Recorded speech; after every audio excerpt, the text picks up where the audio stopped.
Welcome back, guys. This is Arnaldo, aka Mad Dog, and this is The Real, episode 210 of GG's The Mouthful Podcast. GG!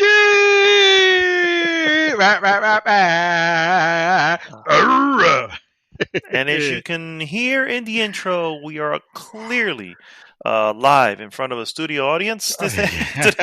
Yes, a studio audience of one. Yes. We have increased our audience by 100% from 0. From 0 to 1. That is maximum effort, my friend.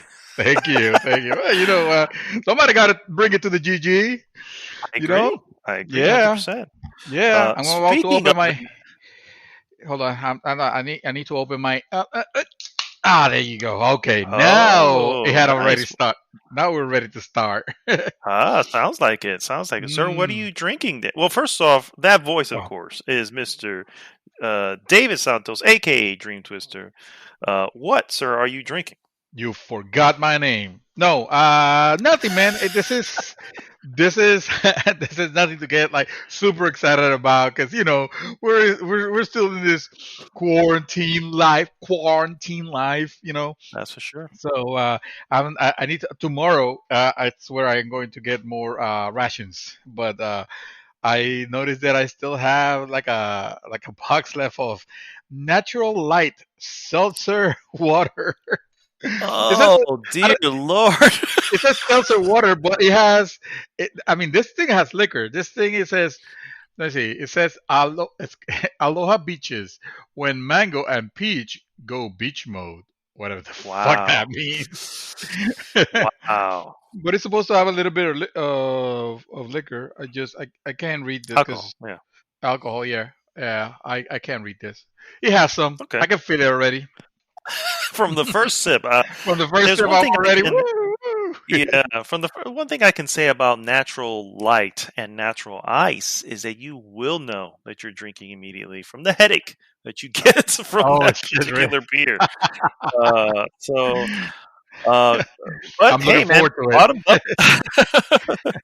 Salud. There you go. Thanks so much for tuning in, guys. If this is your first time tuning in, please go to goodgame.rocks, ROCKS. Join the conversation there. Don't go. You know what? You're not invited anymore. You didn't want to come the first 230 times that we asked you to. You're not invited anymore. You're gonna have to talk to me. I'm the gatekeeper. if nobody shall pass the GG walls if it's not through me. This is true. I think it's. Rebecca's the key holder. I'm the gatekeeper. Oh no, wait, because that tells something very weird. Let's not do that. Let's not do that at fucking all. I take it back. I think the Natural Light is definitely getting to you now, sir. Oh, it's feeling lighter. It's feeling lighter, right? This is my third one. No, wow. Okay. Good job, sir. Good job. Please go to goodgame.rocks. Join the conversation there. That is actually a direct link to our Facebook group. And of course, if you're listening to this on any of the services, please like, subscribe, and share the podcast with everyone. What we normally do, guys, first is we go into what we have been up to, move on into various news items, and then finish with our hot topic of the week. This week's hot topic. It's about time. No. It's basically Final Fantasy VII Remake Spoilercast. It's going to be spoilerific. Oh, wait a minute. Nobody told me we were going to spoil the Final Fantasy. That means I'm going to have to finish it then, for reals. I agree. Really? So you have exactly, I'd say about an hour and a half. Oh, all right. I'll start getting it. I am level 15. I am on chapter 4. Okay. Actually, believe it or not, not to jump into what I've been doing, but actually, just to say, I actually started like again, and I'm actually kind of enjoying it because you know me, I normally finish and just like, all right, I'm good, and I just uninstall. You know what I mean? I'm like, I'm good. But no, I kind of went back. There's no way you're gonna do that with the Final Fantasy VII remake. Yeah, I figured because even I did. Well, are we gonna go ahead and jump into it? Yeah, man. Yeah, let's just jump in to what we've been up to, sir. You go ahead and take it over. All right. I'll take the role. All right. So yeah, no, just like you mentioned, I started playing the remake, and started it. I started Final Fantasy VII remake after well after a week that I needed to step away from it. But I didn't think like I don't think I'm gonna stick to it. I think it was more like, oh, I'm kind of curious to see. I needed to jumpstart my gaming because what happened last week was that the week before I finished Final Fantasy, and then I was like I couldn't play anything else for a week. And Mm-hmm. you guys heard on the last podcast, I was like, I don't really have anything to add to this segment, so back to you. And it's usually you gotta come to the podcast prepared. You have to get be ready to deliver. So I think I went. I might have over delivered this week Oh, because snap. I think I was overcompensating a little bit here, and I switched from that remake to another remake because it's all Resident about Evil 3. Oh. no. Also, not two. you will you will not know what this one is because it's gonna sound very weird. But ladies and gentlemen, I was playing a little game known as Streets of Rage Remake. Is it remake? I thought it was just Ah, chapter 4. you thought I was gonna say four, huh? No, sir. I didn't say four. I said you heard me right. Streets of Rage remake, also known as Holy Bare crap. Knuckle remake. Actually, I don't know if there's a Bare Knuckle version of this one, but to give you an idea of what Streets of Rage remake is, because this is actually insane. This is a game by developer called Bomber Games, which is Mm. a Spanish developer. I understand. I believe it might be one guy, but don't quote me on that part because I highly doubt it. I might be misremembering that part because when you look at this game, you know what? You remember Sonic Mania, right? It came out recently, Mm-hmm. and you Yep. see what it did for Sonic. It Mm-hmm. kind of like revitalized that franchise. At least delivered us the Sonic that we wanted to play, the actual Sonic 4 we wanted to play, not Mm-hmm. the one that Sega ended up giving us. Well, this guy, or let's say this group or this developer, pretty much deliver that level of quality, if not more, for a Streets of Rage game that he did not have permission to do. Because he didn't get his license from Sega, he had no permission from Sega. He doesn't work for Sega. He's just a fan, or they were just a fan of the series. So much so that they created for PC their own version of Streets of Rage. And sir, I'm gonna tell you that this game this game's not available on any of the stores. First of all, you kind of have to download it from archive.org because you can bet your ass that Sega took a look at that and was like, no, actually, no, you're not doing that.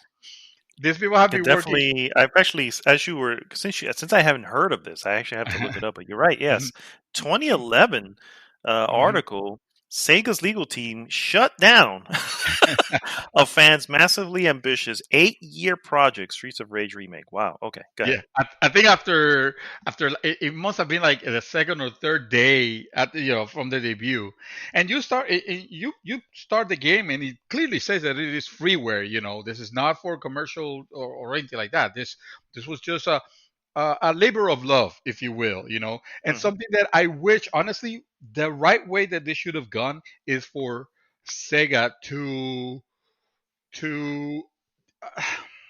not maybe come to an arrangement with the developer so to bring this game possibly because man, let me tell you, this game has everything. If you're a fan of Streets of Rage and you're excited about the announcement, about the release of Streets of Rage 4 that came out this week, you would eat this up because when I tell you this is actually an improved version of those titles, I am not kidding. This game takes all three Streets of Rage and kind of like puts them all together into like one large game, Hmm. where you can actually pick where where you want to go first, and you pick your character. You can play almost pretty much like anybody in it. Or actually, I might be exaggerating a little bit, but there are certain like bad guys that you could play as, and I'm not talking about the well-known trick of, oh, you can play as Shiva now, which is one of the bad guys that was very popular because of how cool he was on the Streets of Rage games. And I think you could access it to a cheat code or after beating the game, one of the games, or something like that. No, I'm talking about like you could play as the characters that were censored for the Western versions of Streets of Rage, Mm. basically. Almost all of them. You can select classic music, or you can select the remix. Um, it has this thing even has a volleyball volleyball Minigame? game. Yes, it Nice. has so many different. It's chock full of options, things that you can modify and just play this game for free. If you like Streets of Rage, it's awesome. You can pick up the HUD how you want it. You can pick up how you want your specials to be. If you rather have the specials from Streets of Rage 2, it's some ridiculous menu options, and you could tell that it was done by a team or by a guy or whoever that really loved that Streets of Rage. Mm. I will encourage you to at least look at some videos on YouTube, so you could see like the fidelity of this game, and why this would have been so awesome if it would have been commercially released. All with the legal things aside, say Sega would have actually allowed them, if most of the royalties go to Sega, whatever. He was Hmm. not selling the game, so it could have been like, okay, 80, 95, and you get 5% or some shit like that, whatever. But if this would have been able to be out, we would have an amazing something that definitely qualifies it as a Streets of Rage remake, in the whole sense of what remakes of the latest remakes that we have been getting lately, Mm. and that would have Okay. been awesome. So yeah, I did a little bit of that. Of course, it was hard as balls, so because it's still it's still, even though you can select more lives and whatever, it was still it's a true Streets of Rage, which you can master it, but I haven't played a Streets of Rage game in a really long time. So I was getting prepared because I wanted to see if I was gonna jump into Streets of Rage 4, and I was still waiting for reviews on that more to come. So I did that. I played. I started playing Final Fantasy 15. Oh, okay. Because So yeah, basically, you were wasting time. I was I was looking for the hook. I needed something to hook me, for the next hook, and I figured it's I had a really good time with Final Fantasy VII Remake, and maybe I should just give it a fair shake, to Final Fantasy 15, forgetting, of course, in my in my limited memory, that this game is boring, but Mm. supremely so. And I don't know what happened. I don't know what happened with this title. First off, I'm playing it on PC, and the game First looks mistake. I'm beautiful. just kidding. Oh, Just look at the kidding. game Just kidding. is beautiful. It's running at a full 60, if not more.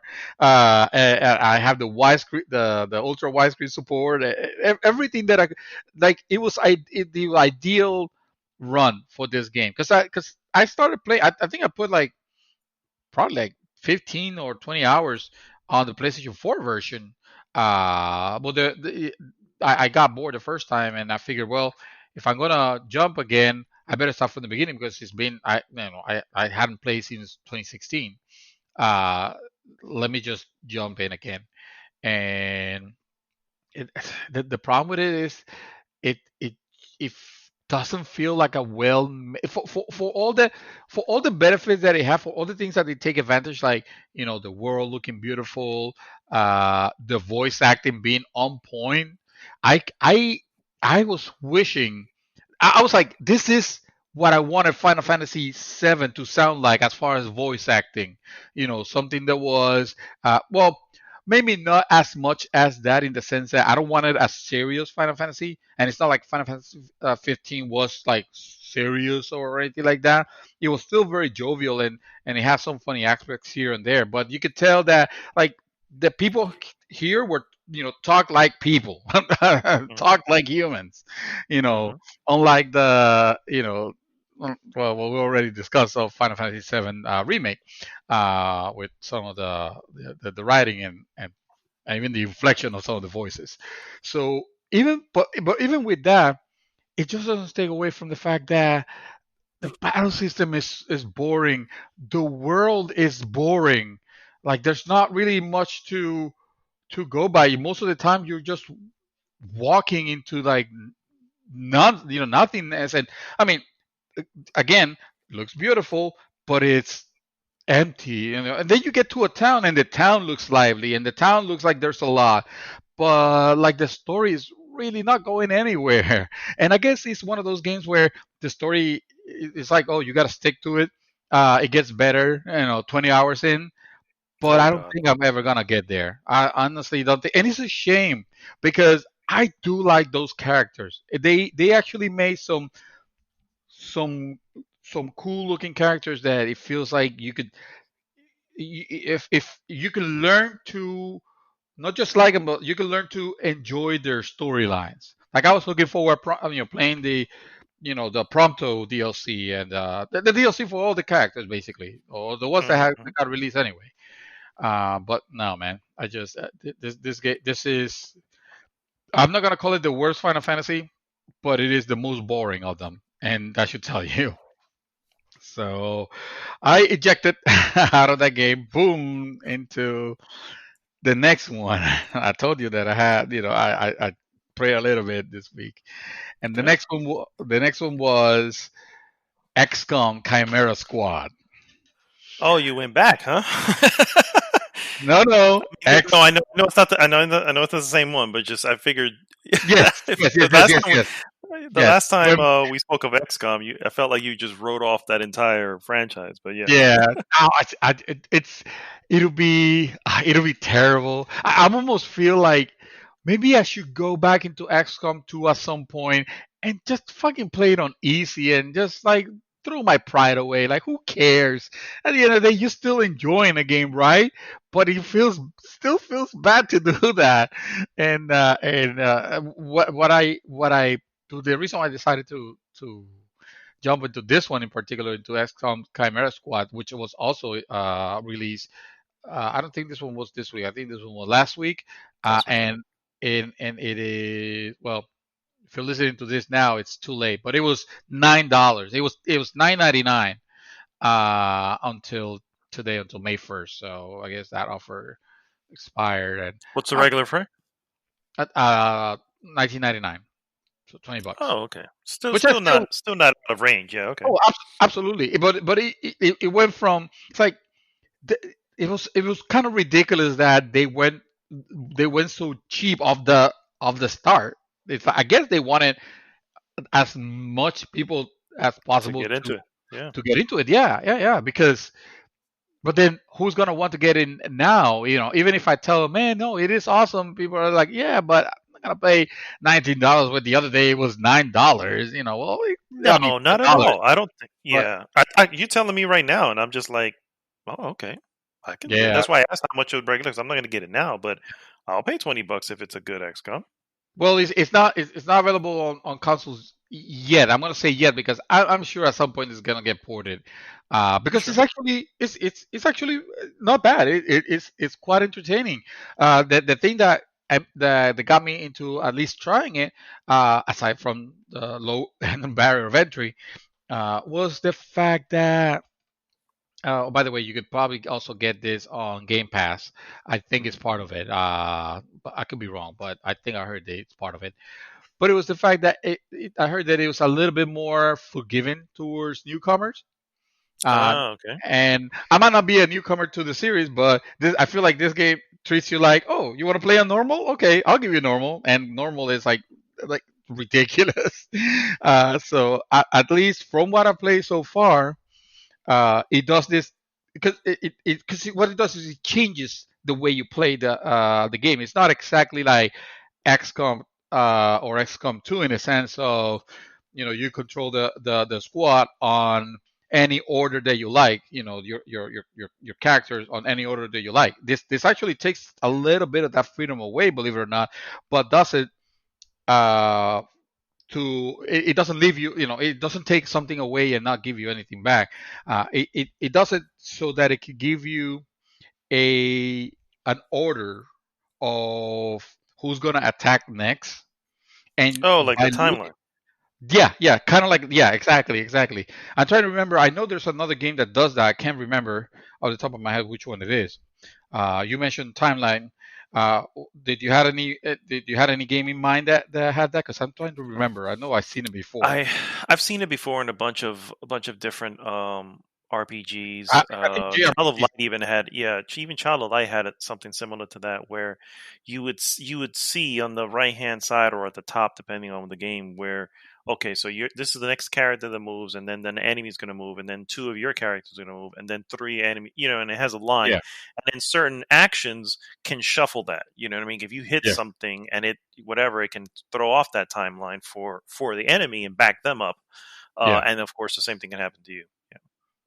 Yeah, so it's something along those lines where you can actually, based on the actions that you see are going to happen, you need to think maybe a little bit ahead of what movements to make, what actions to take. So Mhm. I like that.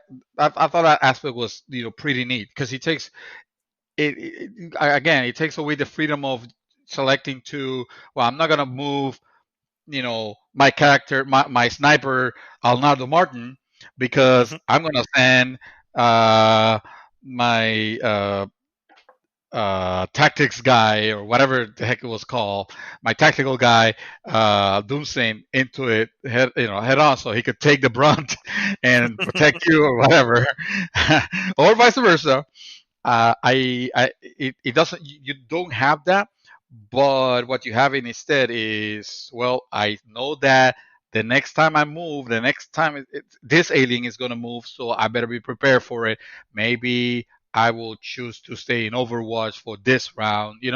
So it's a Mhm. little bit easier on that sense. Still brutal. It's still a difficult game, but it doesn't have you juggling so many decisions in your head.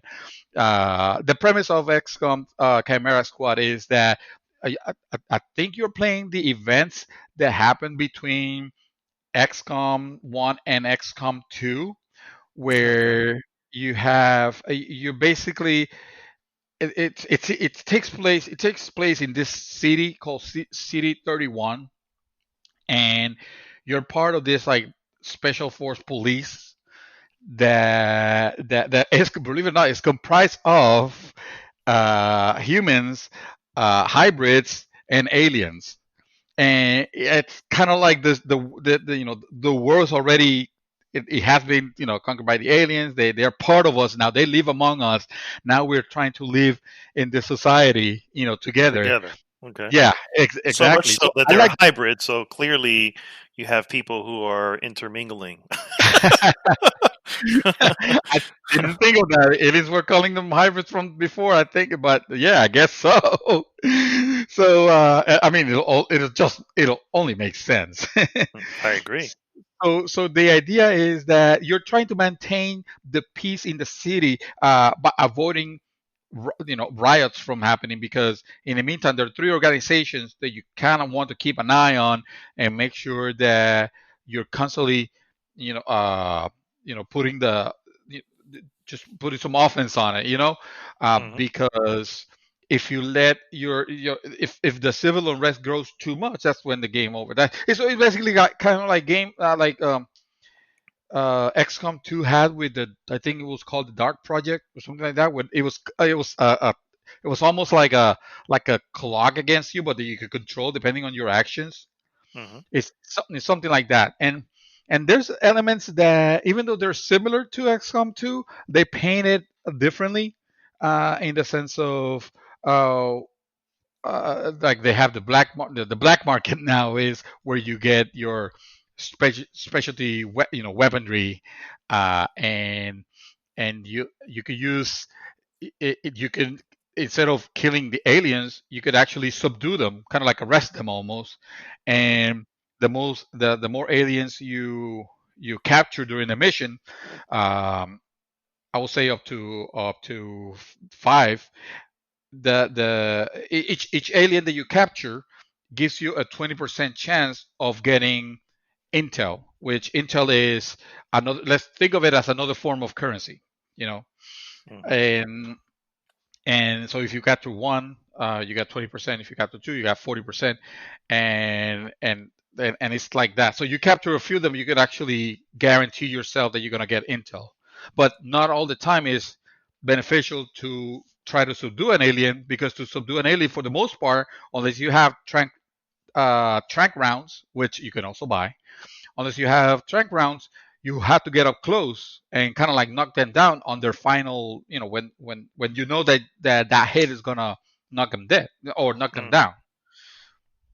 And but what happens is, when you do that, you're gonna be left exposed. So you can't just baton and the crap out of the alien. Police brutality, police brutality. You can't. You can't do that. Things that I kind of miss. Before I go into that, the game has this awesome addition to it, where they call it the breach mode, which is each area. Like the areas are smaller than a typical XCOM 2 game. All right, so you don't have to worry about, it doesn't really take that long, or it could, who knows, because there's a lot of strategy involved. But and sometimes you clear that area and then you go into the next area. Well, anyway, when you start an area, you get the chance of going in several different ways. You could either say, for example, you could decide to just go up the front door, guns blazing, or you could explode a wall, or you could hack a terminal to open a door, or you can rappel into the through a window. I mean, depending on the characters that you take for that mission, Hmm. and the skill that they each have, or the items that they have, you get your option of how you get to breach. I mean, the missions will tell you, like this mission will say, breaching opportunities through this, and this. But then you get to pick how, depending on what items you have, and of course, the way that you want to go in. And when they breach into a section, let's say that they choose to, like, explode the wall, the wall will explode, and then they go into this like matrix like slow motion, where you get the opportunity to take a shot at the enemies, and some enemies will be caught by surprise. Some enemies will immediately get aggressive, but everything is happening very slow. It kind of gives you an opportunity to take an advantage in combat, kind of like a preemptive strike, you know Okay. depending on how you breach. However, some methods of breaching have potential benefits, but also potential detriments. Like you could say something like, well, if you breach this way, you have this benefit, but now whoever enters last, everybody's going to target him or her. So in that case, you're thinking, well, I still want the benefits of breaching, so maybe what I do is I'll put the guy with the shield to be the last one that enters, so that when he goes in, he mitigates the damage from all the other from all the other enemies, right? And what I like is that your team could be so varied because it's comprised again of humans or hybrid or aliens. Like you can have like one of the characters you could play as is, I don't know if you remember XCOM 1, which you played, but you remember the fucking cobra snakes that will spit acid at you. Vaguely, vaguely. It's like I have one of them now on my squad, so I can use their powers. Yeah, dude, it's really awesome. Also, remember the aliens that will take over one of your enemies, Yes, or I sorry, remember. that will take one of your allies. You could actually be, one of your guys is actually that alien, and then the banter between them is funny because they don't sound like aliens. They sound just like, hey, you police buddies, Characters. Yeah, Yeah, yeah, yeah, just like, yeah. oh, exactly. And it's funny because, and it's not to say that the first off the story of the missions of it is shown into like this comic panel look, Hmm. so you could tell it's a money saving, you know, Of uh, course. mo- Yeah, yeah, money yeah. money saving thing. So they don't have to, like, they're not rendering the FMVs or anything like that. Hmm. So it has that. The voice acting is not great, but again, it's serviceable for what it's trying to do. For a $20 game, it's it more than does its job, and I really like it. The only thing I was gonna say that I miss is I don't get to really customize my characters anymore. And some might Mm. argue that was a big aspect of XCOM. You said it, when you were playing Xbox One, XCOM One, and you were, like, you name your characters, like you name a character after your wife, for example, and Yep, and you I name your did. character after, your buddies and this and that, and you're like being very careful because, I mean, it puts a personality almost to, which is funny because the game the characters don't have personas. You put the persona on them. Well, this Correct. does Yeah. this does the opposite. This takes away that, and it gives each character that you get its own persona, and because of that, it kind of takes away, like, oh well, I don't have my Mad Dog anymore to like wreck some hell on my Doomsday. It was it was called Doomsday for a reason. I don't have my really strong, my team anymore. But then again, I guess those were from the war era. They're not gonna be, buddies with aliens and being all cop and stuff. They're not gonna do that. So yeah, man, a really good time. I do intend to go back to it. You notice I jumped between, many games here, but it was just sometimes I felt like playing this one, and sometimes I felt like, going to the Makes onto a sense. different Yeah. type. So of course, this got interrupted. XCOM Chimera Squad got interrupted when Streets of Rage 4 was released. Yes. And that game is $24.99. I think there was like a 10% off on Steam. It's no There's a big sale deal. right now. Yeah. Hmm. Yeah. Uh, it's- First of all, I need to preface this by the fact that it's gonna depend on your affinity towards brawler games and Streets of Rage, but in brawlers in general. If you never care for them, you don't need to jump right away on it because it is a brawler game. But if you do like brawler games, and or you have an affinity for uh, Streets of Rage, holy shit, this game delivers. Oh my god, this game is awesome, awesome, awesome. It's in the sense of how the graphics look. Or how you can modify them to, to have like scan lines or whatever. But why would you do that? Um, the way I think the game looks amazing. It plays incredible. It plays just like you remember playing on the Sega Genesis, Hmm. and And when when you connect those punches, like the really meaty method of connecting those punches, it always feels so satisfying. It's totally there. The special, the special moves of each character, I feel like they have expanded a little bit on it. Mhm. Sometimes I find myself reaching for a block button because I think it's gonna have one, but it's not that type of game. But I wish Yeah. it did because I think it would have been a good addition. But it's not that type of game. Maybe Streets of Rage 5 should implement something like that because they should definitely continue. Because oh my god, did I have fun playing with it? I haven't beaten it, even though it's not a long game. It's not a long game, but it's not also. I mean, so it's a short game. If you're good at Streets of Rage, you can beat this game in 2 to 3 hours because it is at the end of the day it is Streets of Rage. However, Yeah. Those if you games have remember, never been long anyway. Yeah. no, exactly. However, it does have it does reward you enough to make you want to continue playing. Doing different playthroughs because it keeps unlocking stuff and you unlock different characters to play with and modes and all that kind of stuff. Um, the music is, I think they did a really good job with the music. I mentioned uh, famous music composer, Japanese music composer, Yuzo Koshiro. Hmm. I know you asked me the first time because you were not familiar. It's because of course you didn't play a lot of Genesis games or Sega games.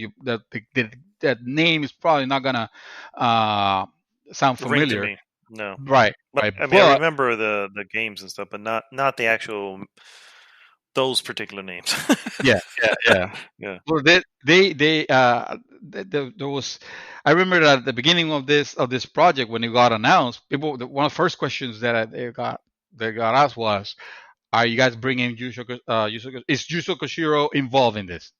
Are you Hmm. bringing him back? Because it'll be a shame not to have him." Well, it's a shame that he's not like the lead person, but he is there. He has tracks that you will recognize, like, oh man, yeah, that is his jam. That is his type of jam.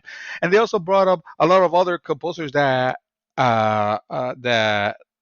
of various degrees of performance. I think for the most part, the game hits it. The game nails it. There might be, well, actually, so far I haven't heard anything that it was like, oh no, this is terrible.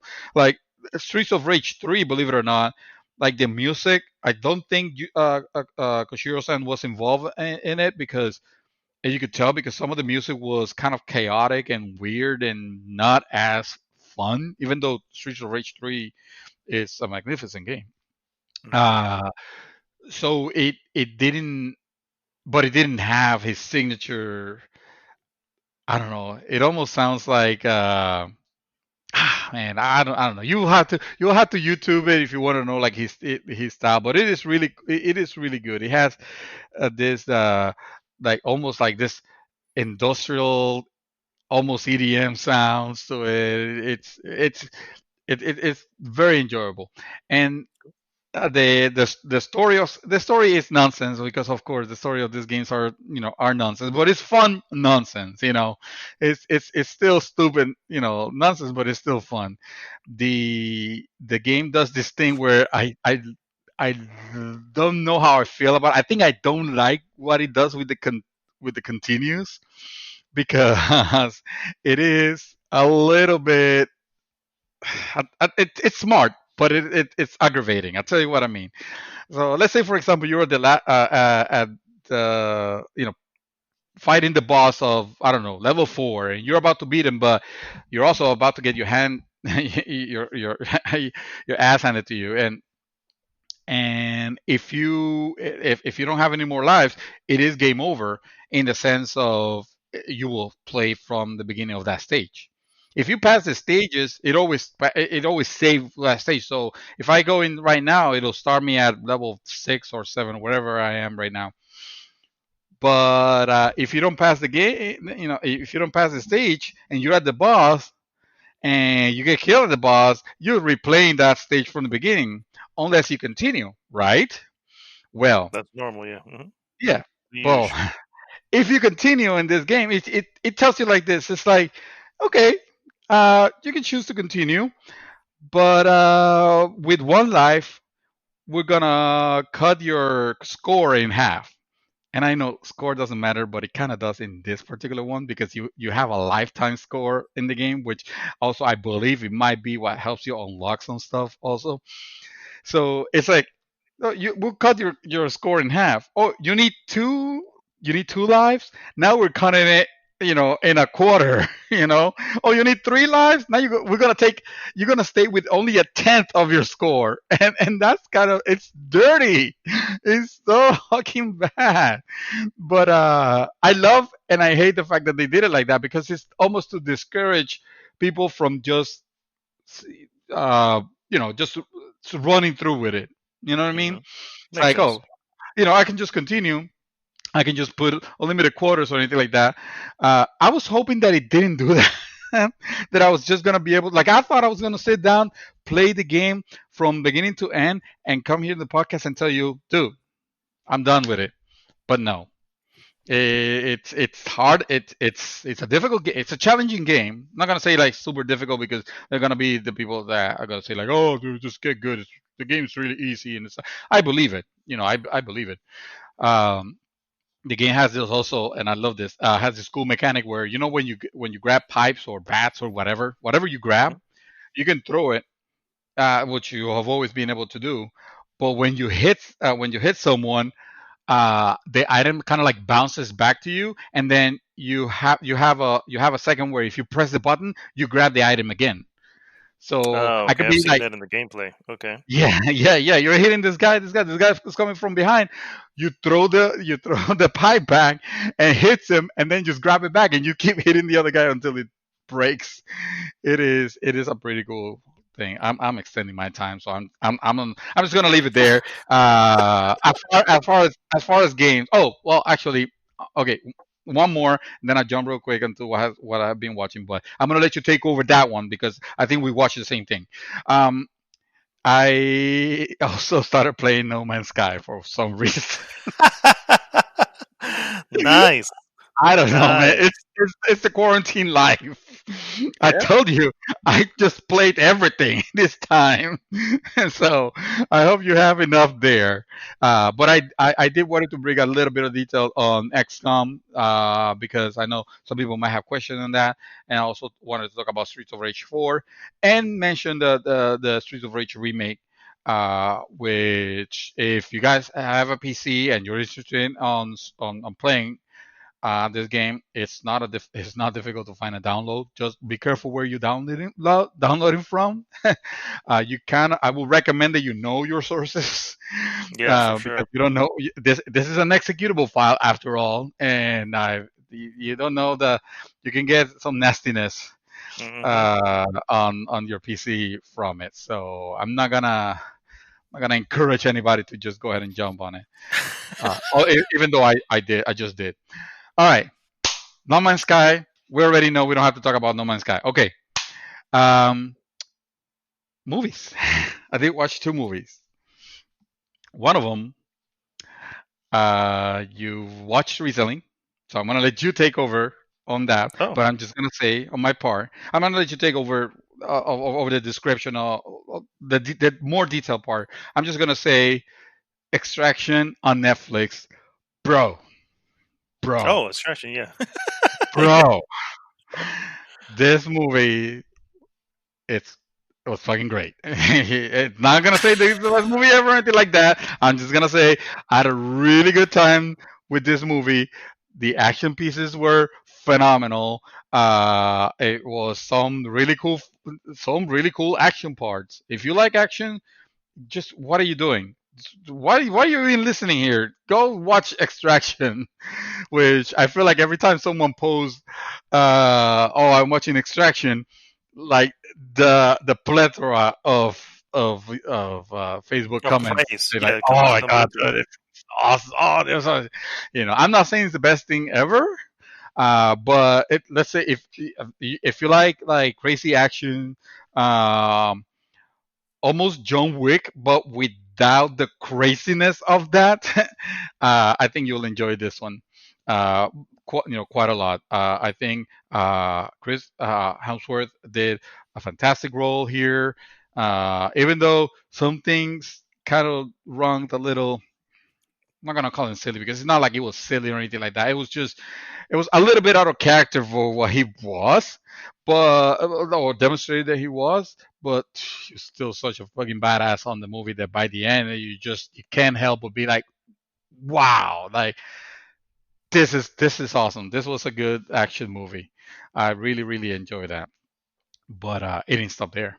I did not stop there because the very next day, sir, I watch the critically acclaimed. You thought that Oh Extraction my was going to be the goodness. highlight. The critically acclaimed, yes sir, yes sir. I know you're excited. I'm here, about to drop it. You ready? I watched Spaceballs. Have you never seen Spaceball before? I've seen no Spaceballs before. Uh, My wife uh, hasn't seen Spaceballs, uh, and, and for some reason, I guess it was a joke or something. But I mentioned the day of distraction. I said tomorrow we'll watch Spaceballs, kind of like just making trying to be silly or whatever.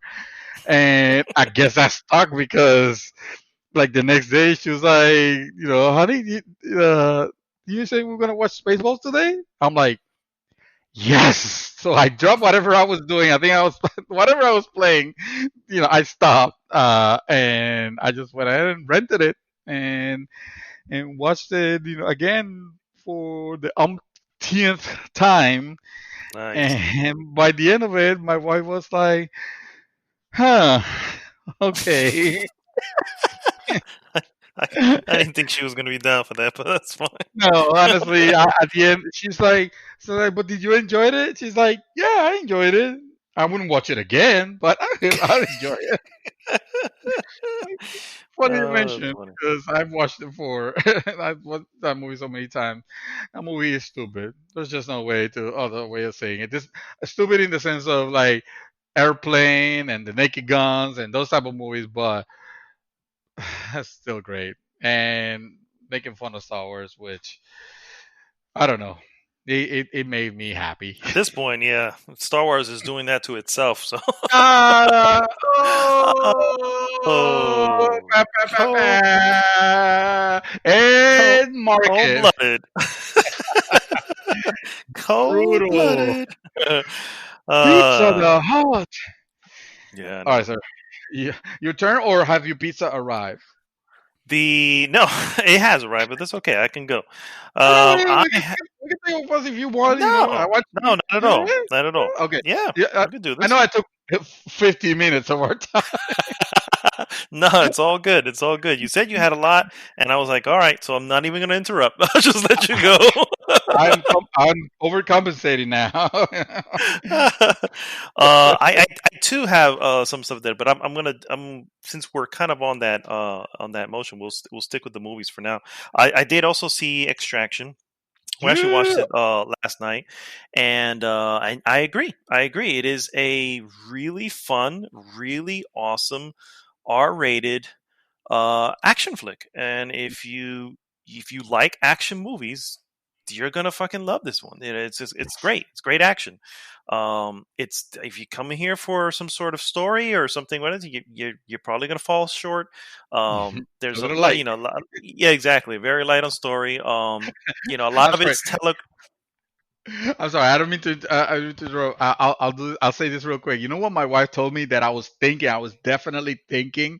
My Mhm. wife literally said, "This movie is a video game," and I'm like, Oh, for "Yes, sure. Oh one yeah, this is hundred Call of thousand Duty. percent. This is This is Call of Call of Duty. yeah, this is Call of Duty. If you The like Call story of is just Duty, as flimsy too." you're gonna you're gonna love this game. If this game, this movie, I might as well. It's I might almost as like well a call game. it that. Yeah, yeah. Summer of 2022, Extraction the game coming. I'm calling it now. Uh, You oh, should. by Activision for the record. No, no, Mm. no. It is a it's a good thriller. I think some of it is a little bit predictable, which is fine. You know what I mean? At this point, I've seen. and then this is not in any way to like brag or anything like that, but I've seen lots of action movies going all the way back to Action Jackson. You know what I mean? You just kind of know. Yeah, you just kind of know certain beats are coming and certain beats are happening, and it is what it is. And with action films, I think what you want is you want to be surprised and you want to be riveted by the action. It's the point of the action film, right? And I think this one delivers, perfectly when it comes to that.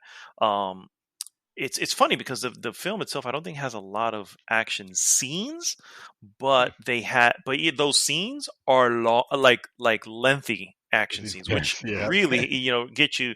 There's a particular one that I won't spoil, but it is one that is made to look like one continuous shot, and it is Yeah. awesome. It is easily the reason to watch the film. Just that sequence alone, I was sitting there going, "How the hell are they filming this?" And I, a little bit of digging. I had to find out that the director. By the way, shout out to the director, Sam Hargrave. The director, he basically like followed a person at some point, got strapped himself to the front of a car, and then 30 Oh miles my an hour. It's just like, holy shit. So again, shout out to him because I mean he's basically in a way endangering himself just to yes, deliver a really good that is action a wish. shot. You know what I mean? Yeah, Yeah. that that is Uh, some cinematography right there. Yes. for real. Sam Hargrave, for the record, for anybody that doesn't know, he is actually a stunt coordinator, and he directs, and that's his main background. So you can see that in the film. You can see like, whoa, this is the eyes. Whoever's behind the camera has a specific view of certain things, and you can see it immediately. You can also see it a little bit on the scenes that have no action, where it's like, oof, this is let's move this along. You know what I mean? Because that's obviously not where his strength is. But Yeah. he's responsible for stunts in Avengers Endgame, Infinity War, Captain America Civil War. Fun fact, he actually was the stunt double for Captain America in Winter Soldier. So a little something Oh right wow, there. If that's you it. didn't know, Wow. he's also in the film. By the way, I don't know if you know that he was in there. No, I didn't. He plays the sniper with the beard. That's him. That's a Oh, director. that's him. Oh That's crap. the director. Okay. Yeah, yeah, Wow. yeah. So, Nice. yeah. He You have played G. I I was have calling thought him of G. Yeah. it. Yeah. And so obviously he's also he loves to be in stuff as well. And so anyway, the film is really good. If you have Netflix, there's just absolutely no reason not to watch. I'm gonna tell you right now, I will be probably by the next time the next podcast, I have watched this film again because I'm gonna do it's it just right a now. lot of fun. I'm texting my dad right now. It's like ponte a verla. Oh yeah, absolutely, absolutely. Everybody should jump on this. Great stuff. It delivers. It delivers exactly what it needs to deliver. Essentially, nothing more, nothing less. I give it a solid 3 John Wicks out of 4. Damn. That's what I Which get. which the currency conversion of that is like a 12 out of 10 because they're John Wicks. Because exactly, So they're John Wicks. Yeah, exactly. you just give it an Oscar nomination right there. Sure, sure. We'll do that. We'll call it that. We'll call it that. So yeah, that's Extraction. Definitely check that out. Good stuff. I also saw another Netflix original film called The Platform, which is actually a Spanish film, and it is first off, I'm going to say this right up front. This is not a I David go, joint. oh, it's not a David Joint. Okay. This is not a Dream Twister joint. So they never This finished it. Is what you're saying? there is an end. It's up for your interpretation as to what the hell's going on. So wait, but the actual plot of the story is there is this prison. It's a vertical prison, and each cell is on one level, and there is at the very it's undetermined in the beginning how many levels it goes down, right? But what it is at the very top, these what appear to be like Michelin star chefs are preparing the most amazing meal of any little thing. Obviously, it looks like they asked the cell the prisoners what it is that they like before they go in there, and they make Mhm. the most extravagant meal, and they put it on this large platform that basically gets lowered into each cell. So the very top one has full access to the food untouched, and I think it's only there for maybe a couple minutes, and then it moves down to the next platform. Then it moves down to the next platform, and it keeps going down and down and down. And obviously, at some point, it's possible either not to get food or to get it trampled, or food that's just left over. It is strange in every word the strange it can possibly be. I was gonna Um, ask. Yeah. yeah. Yeah, oh, yeah. It's absolutely crazy. The guy who actually the main character is actually going in like at his own free will. He was like, "Oh, if I were to do this, they would help me get a degree." And obviously, when you get in there, it's like this is a prison, and it's also very, very violent and borderline gory. So things get things just get crazy. And if you just picture it's a room, one room, and it has this like square hole in the middle of the room that you can fall Uh-huh. through for the record, and then you can see the people underneath you and the people above you, and it's just it's hard to tell again how many levels they are, and I don't want to spoil the thing, but you're the higher you are on it, and every month they spray into the room. Everybody gets knocked out, and then they get moved to different levels. So you can be in So, the higher room the next month or lower room the next. but So but okay, okay. I was gonna interrupt, but I need to interject because I have questions. okay, uh, okay. so is there? Because sometimes I feel like this type of movies, like someone just fucking crazy, like doesn't have anything better to do. Maybe they wanted to design a game and they got denied, and they're thinking like, okay, let's so here's this platform, and what's gonna happen is that we're gonna put so there's this guy here, and he's got like these crazy ideas, but like there isn't like at least in Hunger Games, as stupid as the whole thing was, there was a reason behind it. It was entertainment for like the rich people or whatever, right? So yeah, it's not actually shown here to me. However, I feel it's very similar, and I don't think it's entertainment. I think it's more of a social experiment. But again, not can't you will leave this movie not having um that particular theory proven or Mm-hmm. disproven, because you don't know. And the whole deal is that the original thought in the film is if everybody just ate a portion of that they need, it would make it to the bottom and feed everyone. But the problem is greed and the natural, will to survive, and that takes over. And so the first, let's say, 40 levels are they're getting food, pretty well. But you start going into the bottom fifth, the from 50 down to 100, you're Uh-huh. left with scraps, maybe even empty, and then anything lower than that can obviously be even worse. And this is a daily thing, and that's the only food you're going to get. You know what I mean? So things happen on those lower levels that obviously can be insanity, and people can really get crazy about certain things. But it is, as weird as it sounds, it's a really well thought out film. Perhaps not the ending. Because even though I love films, or I don't love films, but I can appreciate a film that does not give you a clear cut ending or leaves the ending to your own interpretation. Here, I don't think there was much given to do that. So I feel in this particular case, it was like, okay, Was I not get earned. it. No, yeah, it was not earned. Yeah, yeah. There are certain films that I'm like, I get it. This is, oh man, this is good. And I get some people who are like, oh no, I don't know what happened. Was it? I need an answer. I need an answer. I'm like, give it your own answer. You have all. That's me. It gave you a bunch of breadcrumbs. Put it together as to how you feel it would go. However I'm like, you're no, feeling throughout the film I want it. should I want the meal. Don't give me breadcrumbs. The Breadcrumbs. well, that's fine, but this one here, none of those breadcrumbs come together. You know what I mean? It's like it. I don't know what the ultimate thing was towards the end. What was the That said, message? the whole yeah. That said, the whole journey of the film, I think, was really really fascinating. And really well shot, considering it was in this contained area. And I don't know. I thought it was good. I thought it was good. It's not definitely not great, and it's definitely not a film I think I ever need to revisit again.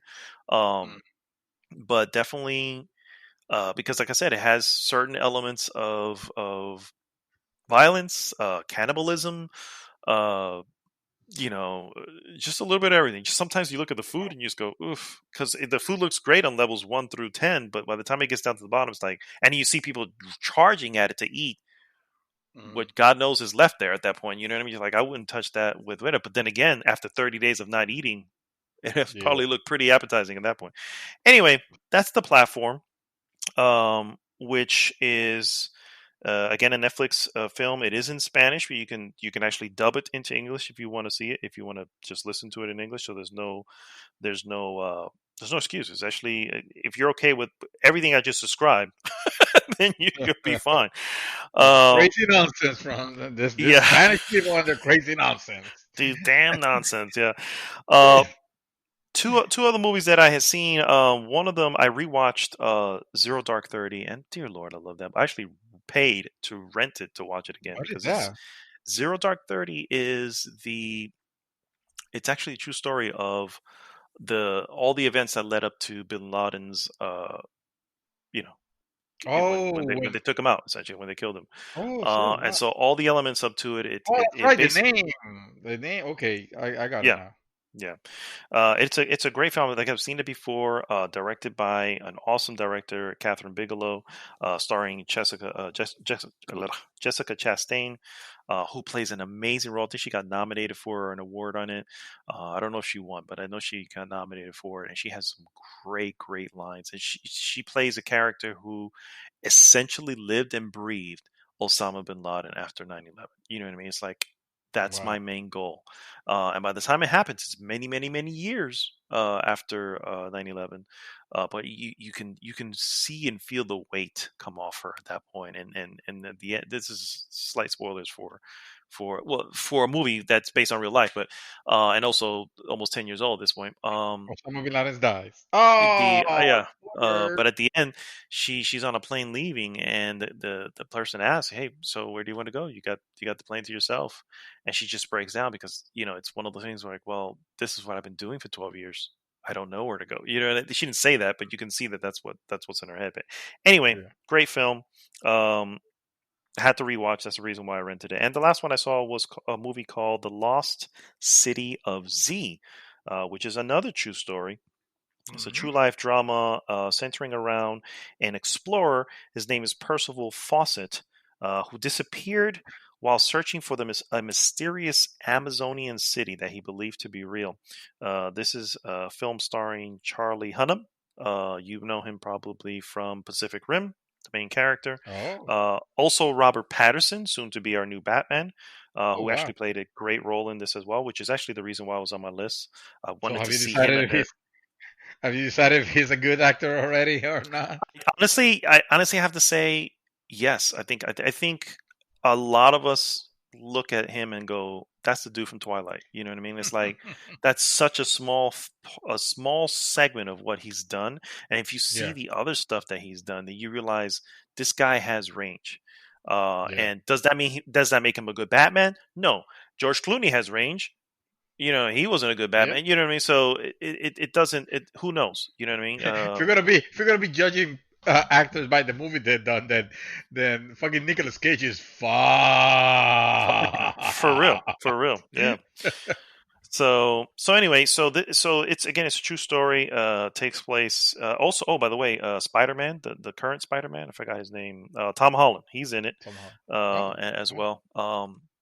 Anyway, good movie. I think got good ratings, and I saw it's actually available on Prime right now, and it's again about the looking for the lost city. It's crazy to see how explorers were looking for. This is in the what did I say that this is before it started before World War I, so something like Mhm. 1918 somewhere around there, or maybe earlier than that. And yeah, it's earlier than that. And when you see how unprepared people can walk into the Amazon, and the Amazon is as a dangerous place if you don't know what the hell you're doing. You know what I mean? Uh, And this is back in the day where you didn't have the medicine, you didn't have a lot of stuff that people have now, and it's a scary endeavor. But yeah, so that's the Lost City of Z. And then as far as gaming, obviously I finished Final Fantasy VII earlier in the week. I'll yeah, get you into that. did. I'll get into that. How I already we already reviewed our impressions. My impressions are still valid as far as goes, and I'll go into the spoilers later on in the show. As far as gaming, I also started playing Katamari Damacy Reroll. Yeah, you did. Yes, a Woo! game that And I called it. mysteriously appeared in my Switch. I don't even know how I I, got there, but I don't know what happened. I don't know how that happened. yeah, I I don't know either. I don't I know don't either. know where it was there. I I guess don't you were know. like, well, Sometimes I guess I'm just gonna have to then. it was here, and at that point, I think I had already finished Final Fantasy. So I was like, well, let me just throw this on. No, that's a And product right there. yeah, so I gotta admit it's not one of those games that immediately makes it easy to get into. And it was just like early on, I honestly put it this way: I started it twice. Started it once and did the first Katamari, uh, and the star, basically it becomes a star, and I was like, okay, well, I don't know about this game, and I turned it off and moved on. What I was doing, and then I came back, and here's the sad part: I didn't save. So when I came back, I was just like, I had to do everything I just did all over again. So I'm like, all right, really? let me just get it. Yeah, I didn't save it. Yeah. Damn, you must close. You must have closed really. Oh, I guess I don't remember if it auto save. I thought it It did does auto not save. autosave. Yeah, it does not autosave. It takes you to Oh, this little weird planet that looks very Super Mario Galaxy like, where you can kind of oh, true. run around. Yeah, Right. and so if you don't save there at that point, then you're essentially doing it all over again. So, How um, could you just drop it like that? Like it's nothing. You have to give. You have to give it some time because it's all about. First of all, wait, I'm not finished yet. Jeez, man, calm oh, down. I went back, played you it play again, and, yeah, with and headphones. huh? You should play with headphones. Yeah, I did. Yeah, I did. But Okay. um, but I played it again, and at that point, I think I'm about maybe 4 or 5 Katamaris in now at this point, and I'm Oh like, I wow. get it, I get it. It's yeah, it's now I'm starting to see like, oh, this is actually kind of fun. It's silly, and the writing is kind of humorous, although also silly sometimes. Yeah, it's Um, very the stupid. Yeah, I love the there is a little bit of a strategy behind how you can roll, because it's things are all laid about, and obviously there's only certain things you're going to be able to carry on a katamari, on the katamari at first, because it has Mhm. to start small and roll into bigger ones, and then eventually you come back and you can start collecting bigger items and stuff like that, and that's actually pretty cool. The physics behind it is actually kind of fun, and yeah, I'm enjoying it. The music, it's on some levels, the music is actually pretty cool. um, I there's some love the other music. ones that are a little bit a little bit out there. It's like some of the music is a little bit out there, but there I are some yeah, there's some awesome very tracks. So. Japanese. Very Japanese. Oh, for Like sure, for sure. I, It's I very not even just Japanese, very isn't this is this a grasshopper? This is not grasshopper. No, this is something else, yeah. But if you oh, remember Suda 51, very oh Suda, just yeah. out there, with their themes and just the ideas behind it. But it's fun. It's fun. It's definitely a good palate cleanser. From playing Final Fantasy VII Remake. Um, It's kind of like so yeah, it's a good it's almost, would you call it a puzzle game kind of? It's like a third person um, it can. I mean, I puzzle. don't know. I don't know if it's. I don't know, because I know you have a time limit to make the Katamaris, Yeah. and I don't know what happens afterward. I don't know if you fail, you have to do it over. I don't know if there's a Oh, you have so so you there's haven't failed then. I have not You, failed. No, I have not oh, failed. So I have no idea you haven't what incurred the the. wrath of your dad yet. Oh, okay. You're I saying guess, you have, yeah, yeah. yeah. I guess that's the case. Yeah. Um, but Talk to me about the king overall of puzzle, I can definitely agree, because again, there is a strategy behind there is a um, strategy. Yeah. be creating it. Yeah. Talk to me about your dad, the king of all cosmos. I'm gonna be completely honest, sir, and you're probably gonna just like spit venom at me at this point, but I normally flip pretty quick through what he's saying because I just can't. I God just damn can't. it! I just can't Fucking with that. damn it! He is funny. He's one of the reasons I really, the stupid things that he said. It's what keeps you going. God damn it! You're playing it wrong. Start again.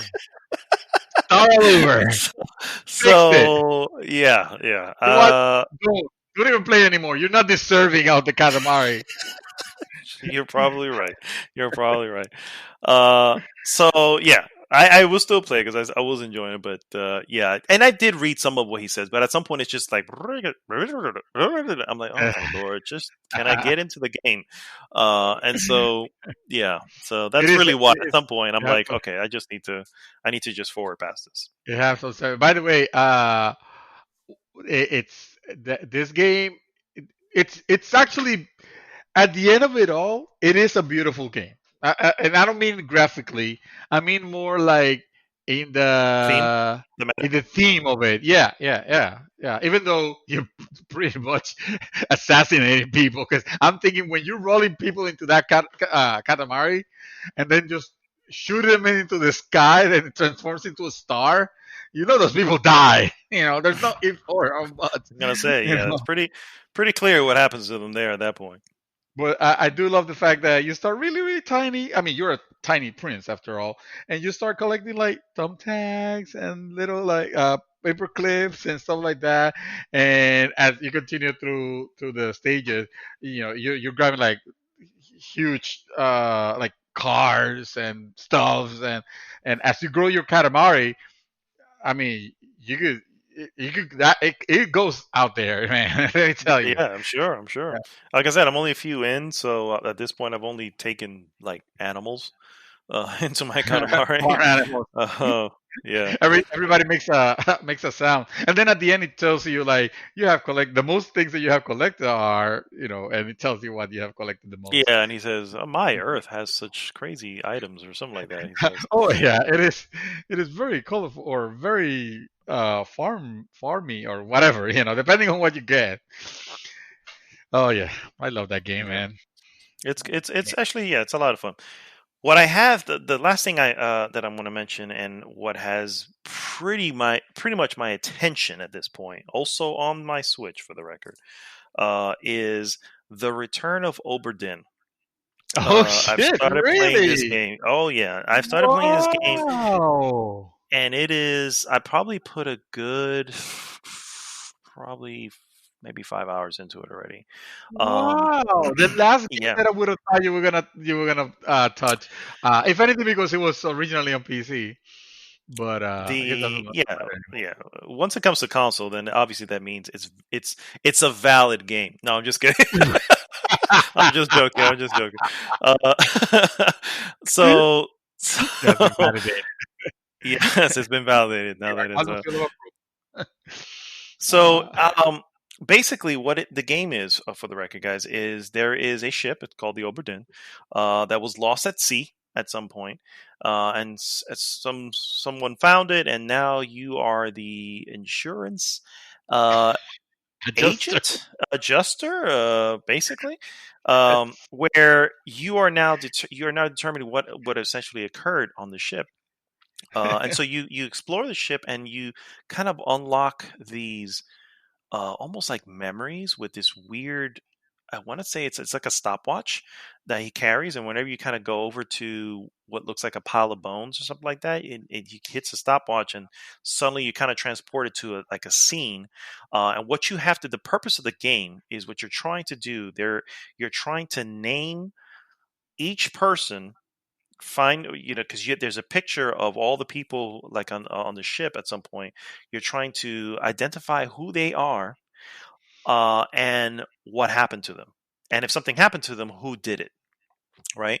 And so you're going through the ship trying to figure this out, and that's the most intriguing part about it. It's like, okay, I've spent like, oh man, that looks like this guy, and if I go over here and I can look to see, okay, so that's who stabbed him here, so that looks like that's probably the midship guy, or maybe he's one of just the seamen. Because I look at the picture and I look at him, and I'm like, okay, and then you have little like excerpts of audio of almost like a memory that you can hear of what occurred. And each time I'm always like, please say a name, even if it's a first name. You know what I mean? Because I could just grab that and go to the manifest and go, okay, Pete.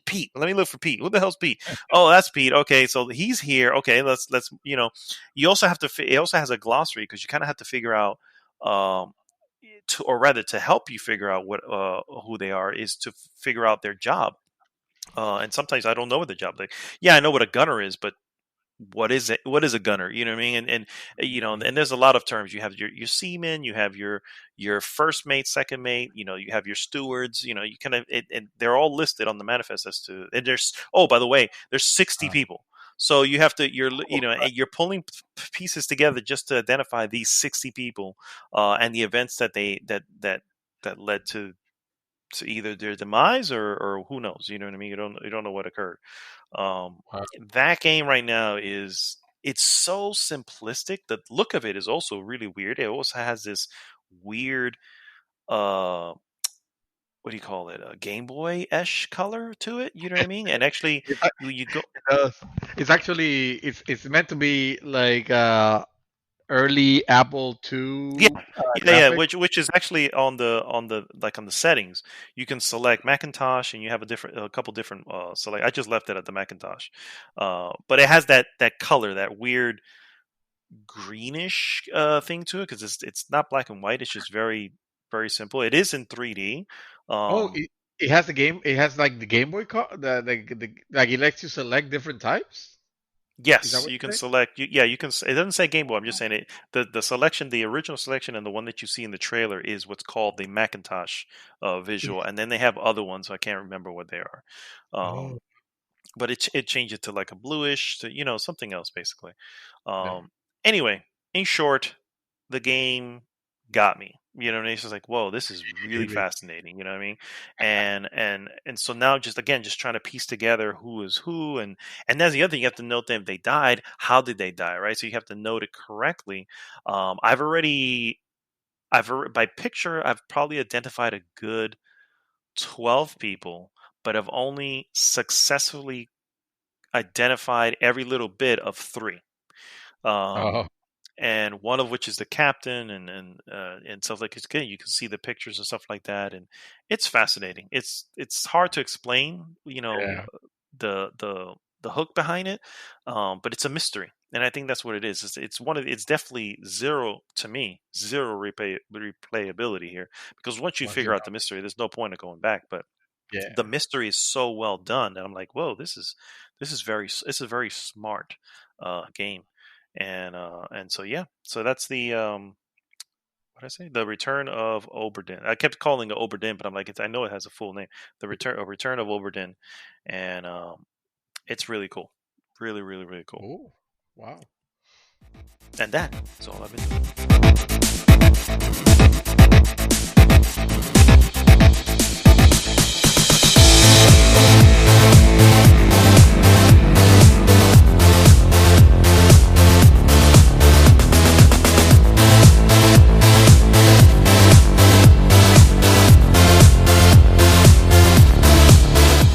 And we are back, ladies and Wow. gentlemen.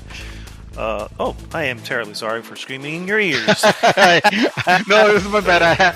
My speakers here are a little bit too hot. Too high? So Oh, yeah, there we go. All right, now uh, okay, now I can hear you. that's awesome, awesome. Oh, All right, guys, we're going to introduce a new segment here. We're going to call it the Mouthful Debate. And so what it essentially is, and this won't be a weekly thing, but it'll definitely be, once in a blue, for the podcast. Hold on, because my wife is asking me for the glass so she can give me some wine. I did not. I did not. we got some opinions. We got some opinions, and we're gonna let them out. And Yes. in a knife fight to the death, in a word knife fight to the death. The well, and in a No, it's not verbal, like that at all. a verbal assault of opinions. Verbal assault. You're So stupid. Your opinions are shit. Oh, okay, I get it. So this is Reddit then. Okay, yeah, cool. pretty much. All Uh, right. The no, next level. This is so YouTube comments. what? Yeah, Oh, for real. So no, what basically is we've chosen this week we've chosen the basically a topic, and the topic is which one is better? not the hot topic. The correct, yeah, a debate topic. Mhm. Basically, which one's better, turn-based RPGs or action RPGs? And so we had a nice coin flip that off air to determine who would be siding on on each side. Because obviously, while it's fun to be able to choose the side that you would normally choose, sometimes you're going to end up sharing sides. So you need the voice of opposition. So in this case, we did a coin flip, and Mr.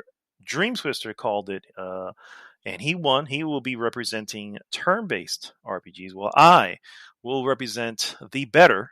Which is the action RPG. I won. I won. You make it sound like I already won my argument because I won. Well, you I won have the the coin better toss. argument. Yeah, Oh, you okay. won the coin toss. I Uh, chose. Let me put it this way. I honestly, it wouldn't have mattered because I strongly believe that each have its benefits. But if we had to pick a side, I would have felt more comfortable with talking about turn based, and that's probably the reason why I won this one. But either one would have been fine, honestly. I think I would have. And this is fun. This is fun yeah, because yeah, yeah. you're stepping out of your comfort zone. Correct, exactly. Or potentially out of your comfort zone because Yeah. in future topics, it may be something you desperately hate, but now you have to defend because of whatever. The devil's So advocate. the devil's advocate. So Yeah. let's start. I'm gonna kick it over to you, Mr. Dream Twister, or if you want me to start, either way, I can jump in if you like. Let's do Uh, a coin toss now. oh dear, you already won the coin toss, It should have so been that. you go first. Oh shit! All right, all right. So I would like to present to the members of the audience here, the reason why I believe that uh, turn-based combat is and should be the de facto superior choice for RPGs in general. Not to completely hate on real-time combat, but let's face it, a lot of real-time combat is, especially when it comes to uh, JRPGs. In this example, I know that there's some other examples that don't have it, and there's Western RPGs that tend to do it a little bit better. But for the most part, they tend to be based on twitchy, QTE based reaction time stuff, rather than the turn based RPG combat, which I feel like it gives you a little bit more nuance. It gives you a little bit more time to plan ahead. By the way, I don't know if you want this to be I share my point, you share your point, then I go back and forth, or if you just want me to just lay it out and then you put your Uh, part. yeah. We can go back and forth on it if you like, but continue. I don't have a reason to All right. Because I'm, try and I'm, I'm interrupt gonna you. take it by step, and then you will follow my dance moves. Okay. So in that sense of having a little bit more general control over the feel of battle. In this case, I feel the nuance of a turn-based, it being more strategic, allows you to think ahead and be more proactive on what you have to do rather than reactive when it comes to real-time combat. What do you think of that? I guess I can agree, but I will disagree because I still think that the with turn based, I think usually the benefit of that is when you have a party, right? It's easier to manage a party when it's turn based, because obviously now your party would essentially have its turn, and then enemies will have their turn as well. But when it comes to action, I think while there may not be the nuance, there's definitely it's a little bit more visceral, and I think Western RPGs particularly have gotten really, really good at doing this, and actually some European. If you want to, I mean, The Witcher 3, for example, is a perfect example of an I action knew you RPG were gonna find that they're like they I was. you know I knew that that was was gonna be your first salvo. well, I mean, I can also throw in, one of your faves, which is like Diablo. You know what I mean? Damn Where it! That which is hurt. a loot based RPG, but at the same time, it's all it's all live action. There's no pause in the game, That and hurt. that that I think is the main essence of why action RPGs are superior, in the sense that it's basically the level of visceral that you unfortunately don't get in a turn-based RPG.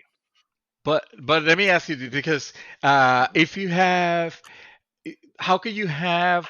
I mean, I agree that the action is visceral because it's constantly happening, right?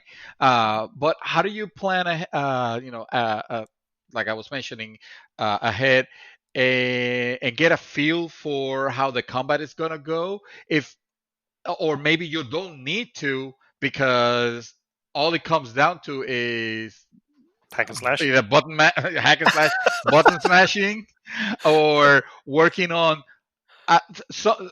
And I tend to notice this a lot more again on JRPGs in general than in Mm, Western RPGs. I really feel like The Witcher is a good example of a real time combat on an RPG game done done right. But like you mentioned, you're just managing one character versus when you're managing a party, it kind of falls apart because suddenly you will either be relegated to controlling one character, and that character is going to be your major your damage dealer, because obviously because that's the one that you're using, and the AI is just gonna it's just gonna be sitting back pretending to be doing stuff and looking flashy when they're really not doing definitely. anything, uh, or it's gonna have some gimmicky uh, systems to try to make you pretend like you're more involved into the battle than what you really are, and that's what I find boring.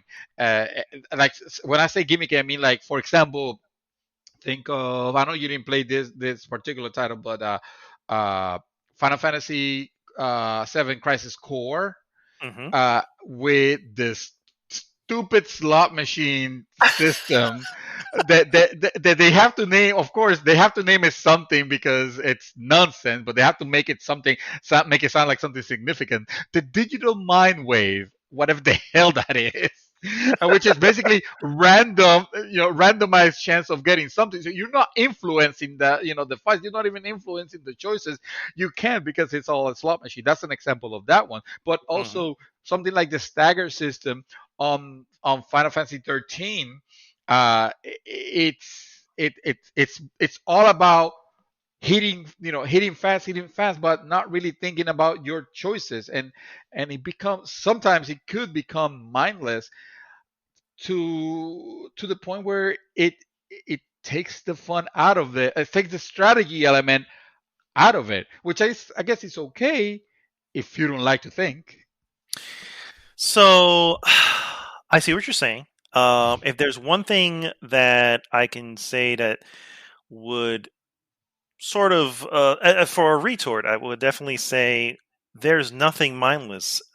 Say in a game like Dark Souls 3 or Sekiro. It's there. While yes, you plan you'd have to actually plan ahead, but you also have to make the decisions in the moment, and that level of in the moment, on the second decision making is what leads to some of the most wonderful feelings and wonderful moments in gaming when you've conquered something challenging, such as those games bring to the table. And if Dark Souls were to go, or if they were to ever make a Dark Souls version that's turn based, it would just never it would never work. Although I do hear there is a tabletop Dark Souls game, which would be turn based, but I haven't heard how well that is, how well that's been doing, and it's probably because yeah, turn based doesn't belong in Dark Souls. That's probably why.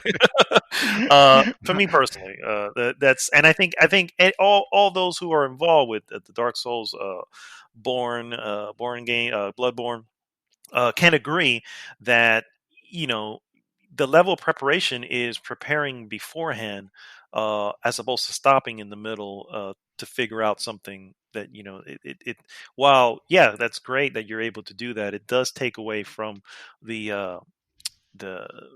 from the moment, especially when your decision has to be made in a split second, and when you do, and it's just awesome. It's just an amazing feeling. Well, sir, that is a very sound argument. It almost sounded convincing, I will tell you. Except that I found the chink in your armor. Mm. I found the loophole here is that Sekiro, Dark Souls, Bloodborne's. I don't consider those RPG games, sir. Those games are action games with RPG elements, which are entirely different category altogether. You're not gonna put them here. You're I not don't gonna consider. know. You're I gonna mean, talk about I can, Diablo. I'm gonna obviously that's definitely an RPG. You're gonna put Dark Souls over here. Now we're gonna have to start putting like stuff like even freaking GTA or whatever has a little bit of a of a RPG element no. and I to try mean, to make it work. maybe I can definitely agree. Maybe Sekiro can definitely not be on that, but I would definitely put in Dark Souls because you do in the essence of the name role playing, you take on the role of a specific type of character. You know what I mean? And you have your That's different every armor game. sets. You're different. That's not every game. I mean, every game you role play something else. If Yeah, you're going but by that. but I think the essence of I think particularly Dark Souls, it really lends itself to the essence of what an RPG is, and so sure, I'll go ahead. I mentioned Sekiro only because they happen to be the same developer, but I'll go ahead and remove Sekiro. But Dark Souls, my friend, is an action RPG. All right, True and true. fair enough. I'm gonna. I tell you what. I'm gonna let that slide because if you go to the Dark Souls Wikipedia page, it does says Dark Souls is a 2011 action role playing game developed by From Software. Well, there So you if go. Wikipedia says it, it's obviously fact, It has to be 100%. true. It One has hundred to be percent. true. No doubt about it. All right, I'll let you put Dark Souls over there. You're gonna have to put uh, you know, Fallout 3. Fallout Fallout 3, for sure. yeah, Fallout 3, For Fallout sure, that's 4, definitely an action. The Elder Scrolls, Final Fantasy 12, 13, and 15. You might want to like just throw in there also. I guess I haven't Thank played you. those to know, but for sure, I Well, think that the ways of and turn based will still have its place for the record. I don't think it's just going away, but I think it is less and less something that people want to play. I think at this point with the way technology is and how they can bring these worlds to life in a real action element to it, that I think that's where they go. So that's why well, my argument is that action well, RPGs are the way to go. Well, now they're catering to the lowest common denominator because the reason why they're doing the action part of of it is because it always looks very flashy, very crazy. Like Final Fantasy VII Remake is a perfect example of what I was mentioning before, where you have a party. Well, you can only focus on on one character. You can't even tell the other characters to do to do something on their own because yeah, you could command say Barrett to heal you. But once that command is done, he just left back that throwing uh, pebbles at the enemies. Unless you're the one controlling it, and in that case, now he's really giving it a good fight because whoever is the main character you're controlling is the damage It's the dealer power or the one. healer or Yeah. the power one. Yeah, and that kind of stuff. That goes of what I'm saying. It's there's less, that nuance is lost. You take a game like Kingdom Hearts, and all you're doing is just waving your keyblade, you know. A, but there's it takes no. I mean, a perfect example, even more so than Kingdom Hearts, Final Fantasy 15. You only have to press the circle button, and that's it. That's your fight. You But, don't have to but do anything else. I mean, every now and then you might get hit, and you might want to stop, heal, and then go back into just pressing the button. I'm just pressing the button, and things are happening. Things are crazy, but I'm not making it happen. You mhm. know. Now you take so that's the problem that I have with real time combat when it's not when it's not uh, Terminus. when it's not put together in a way that is interesting. And by interesting, I don't mean gimmicky. Again, I don't want the digital mind wave. I don't want the this we're gonna go into a fight. It's gonna be this arena. And you can only do, you can move around like crazy and hit, but only within the confines of this small arena. You have, I don't want any of those gimmicky stuff. I want the what I used to have in Final Fantasy 7 1 through 10. What I have in the Persona series, which right now the highest rated RPG game this year is Persona 5. I don't even know how in the world, because Final Fantasy 7, it's an amazing title. We're going to talk about that later on, but it's still trailing behind Persona 5, which is a completely turn-based. Uh, you got games like classic like Chrono Trigger, the original Fallout and Fallout 2. Those are games where you, excuse me, and every choice you make counts. Divinity Original Sin 2, shit, even Super Mario RPG, you know, you can deny that there is an element of fun in playing your next battle like if it was a game of chess. And I realize that for the masses, that might, they hear chess and that might sound boring as hell, I But was gonna then say, I don't might don't say use that that as an example. maybe no, but chess is an intricate game of It is for thinking. sure, Yeah, for sure. so that's what I'm saying. Maybe RPGs are not for the masses then, because They are though. if we're just When gonna try when to they're make action, them, well, when they're action, all you're doing is it's you're watering it down the essence of what a real RPG used to be, which was based on the classic D&D formula. That where the outcome is based on your stats, and like the variant was going to be that dice roll. It's not going to be like, oh, I'm pointing at the face now, or I'm hitting the button really really fast. That's why I think at the end of it all, turn based is king, whether the masses like it or not. I think there's a big argument to say that maybe it's turn base is turning around, because all you have to do is just look at the Yakuza series, which have historically been action action. action RPG, and the Yakuza 7. What is it gonna be? Or 8? Is it 7? 8? I don't remember. I don't think it's 7. The next one, whatever the The next one next is, going to one, be a turn based. Yakuza, Yeah. the next one, the next Yes, official. This is not a true. side story. It's not a It's the spinoff. official Yakuza. It is completely 100% turn based, and I am very excited to see that. And I I'm heard it's glad doing you're very excited. well already. I was just going to say, I'm glad you're excited. We don't know what the results are of that yet until we have the final numbers on that. Oh, it's And out. Well, it's the out in Japan, and yeah, it yeah, had, yeah, and it's doing Japan, very where well. Thank you. turn based essentially, does really well normally. So we'll Well, we'll there's see nothing what wrong with happens. that, though. There's nothing. So True. you're saying No, I'm Americans not shouldn't saying that. be a turn base is not for Americans because Americans don't like to No, think. That's not what I at heard. all. That's definitely not what I said. Most certainly, America is all about the action. They are all over the action. Yes.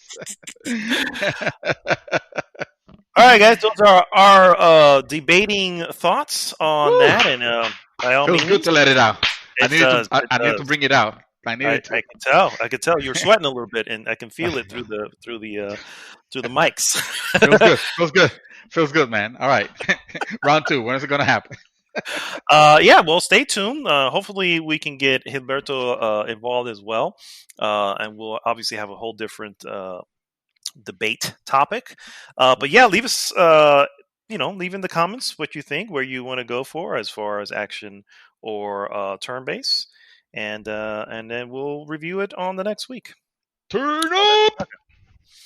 All right, guys, let's get into the useless news that you can use, and I'm going to start with the big news of the week, and You went that, really my fast. friend. You didn't let me tell to abuse. You Oh, avoided. actually, We're not abusing the news. well, first off, yes, we're not abusing the news anymore. But No. secondly, I really wasn't doing it on purpose. My bad. The Last of Us Part 2 has leaked in its entirety, apparently, onto the internet, guys. Sorry. Insane. Over the weekend in late April, a series of YouTube videos were uploaded that contained what appeared to be clips of Naughty Dog's highly anticipated sequel, Last of Us Part 2. While the videos have, of course, been taken down since, several gaming forums and social media re-uploads have survived, allegedly to show the gruesome action game's story in full. Clips, of course, can be seen on Reset Era, so be careful if you go there. And it goes into a lot of little details, which I'm not going to go into now. Obviously, I don't want to spoil anything for anyone. It was originally believed to be a disgruntled ex Naughty Dog employee. However, Sony has recently come out to say that that is not the case. It was a complete third party. How they got that information? Yeah, exactly. Yeah, I'm not sure. Oh I'm not yeah. sure I don't know if how I believe that, or I mean, you can also go. Well, technically, if they don't work for Naughty Dog anymore, then they are a third party. No. Yeah, just saying. Wow. Just saying. That sounds like the news of today. The Yeah, news yeah. of. Oh, So, well, wow. Yeah, it was totally not a disgruntled, overworked Naughty Dog employee. Wink, wink. It was not. It was totally not. No, no, no. It was of not course not. Sunny. It was not Sunny either. It was not Sunny either. We're not saying No. it's Sunny, but it was So not Naughty Dog. here's the problem with that updated statement from Sony. Is first off, um, with the news that the recent news report that we've been getting from Naughty Dog and the delay, and then the intense crunch that they're known for being under, which this one particular, it sounds like they're really under it, because they've been adding every type of minor detail into this game, including, from what I understand, every single character has a heartbeat. Let that sink in for you. All right. So yeah, it's At least sometimes the balls don't shrink. I guess. So it's funny. I have to say, I have to question the I don't know, the nature of Sony and Naughty Dog. What the hell are they doing? You know what I mean? It's just, at some point you have to worry about them going, what are you guys doing over there? I mean, They are. it's one thing if it's a disgruntled thing, but if you're saying it's a third party completely, can people just walk into your offices out of I the blue? I mean, know. is that possible? 'Cause, I know, right. yeah, And we're not saying that there aren't groups that normally could that assist, and they have to sign and NDAs and stuff like that to avoid disclosing all that information. Honestly, it could be it could be that, but it's very it's very convenient, especially when everything else seems to point at, oh yeah, someone on Naughty Dog is not happy about the state of the work environment, honestly, and then make that times 10 times worse with the whole pandemic situation, which is already having people at breaking points almost. It's not difficult to imagine. to Yeah, imagine, for sure. difficult to imagine, sir. I'm Yes, sir. gonna break. I'm gonna break character here. Okay. And be completely honest with this. This is not me joking around or anything like that, or the preemption to a joke. But this is news that might actually surprise you. Okay. I went in and saw the spoilers for Last of Us 2 in their entirety. I actually went in and saw. I didn't see the videos, Hmm. But you read uh, about but I read about the descriptions of it, and I understood that there were there were videos and the sources where they where they were suggesting they yeah it was they were showing that yes that this was not fake videos or anything like that. This was well now we know for a fact that it was legit because I mean Sony and Naughty Dog are making statements on it. them. Hmm. Um, and I'm not saying this to in any way, say something on the podcast to Of spoil course. anything. I'm not. Because I'm fucking not. It's just you guys normally know how I'm with spoilers in general and how sensitive I can get about about them. And but for some reason I don't know what it was, but either I wanted to know or I just didn't care. And it's not that I don't care about the game because obviously I have a pre-order and I'm still getting it. I can't wait. Uh, the I don't have any impressions on it to to say. It's I think it'll be worth it for the people that are the want that want to have the I want to experience play the game. also from the want to play the game. Definitely because I also saw there was some people that will say like, oh, never mind, or thanks leaker for saving me, da da da da da, and I'm like, well, that's that's bullshit because we don't know how the gameplay is going to be. you know they I mean, there was the reality is that's in essence that's uh, it's a silly move to do that because that's like it's a going fucked up move. the It is it's a hateful, hurtful move, and this person's gonna get sued out of their fucking no. What I'm asses. what I'm saying for the because they are there have unfortunately been not a lot, but I mean it's difficult to tell. It's you don't really know how many, but you do have reports of people going canceling that because of what was Oh, revealed, right. going well I don't really Mm. like the direction they're going with it, and so whatever, and it's like that's a little bit odd. I think you know I just think it's this game and what they do, Naughty Dog is just it's a little bit of information. I don't know how much information. Like I refuse to look or to go into it, but It is pretty much it is when it says major spoilers, it is in no way holding punches. It okay, is the it's the full end thing. Yeah, and everything that happens to everyone and da da da da da. It's pretty much, dude. yeah. It was a So dirty move. that's it is. Oh no, for sure. That is a ridiculous thing. Yes, he's going to. It is spoiled rotten at He's this going to point. definitely. And it's a shame, because you have a lot of people who are who worked on a game and all that to have that information, spoiled like that. That's just garbage. And yes, he or she is going to face some serious uh, litigation because of this. Yeah. So I hope they're happy. If there are an ex employee, this was not the way of getting that information. But it No, does that it was. does because the whole deal is people. I think the game will still obviously sell and still do well, but Oh, well, people for will for sure. sure, yeah, people who for sure it's going to be less than whatever if you have people who are saying that they're not No, interested in. definitely. You know what? 100,000 fold. This is gonna hurt sales. If the mission of this leaker was to hurt Sony and to hurt Naughty Dog, they fucking mission accomplished because this is getting people to be like, "Fuck this, I'm out," or uh, I just, I'm still gonna get it, but I'm less enthused, or it's already getting people on that boat. What I'm saying is you should actually judge it for yourself. You Agree. should still see Agree. it. Yeah. I still want to see.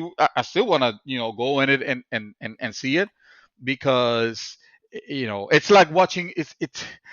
It almost felt like watching the pirated movie in the sense of you're watching all the noise and the mess and the Yeah. and the crap. You're not watching the pristine version and that's what they're trying to avoid, right?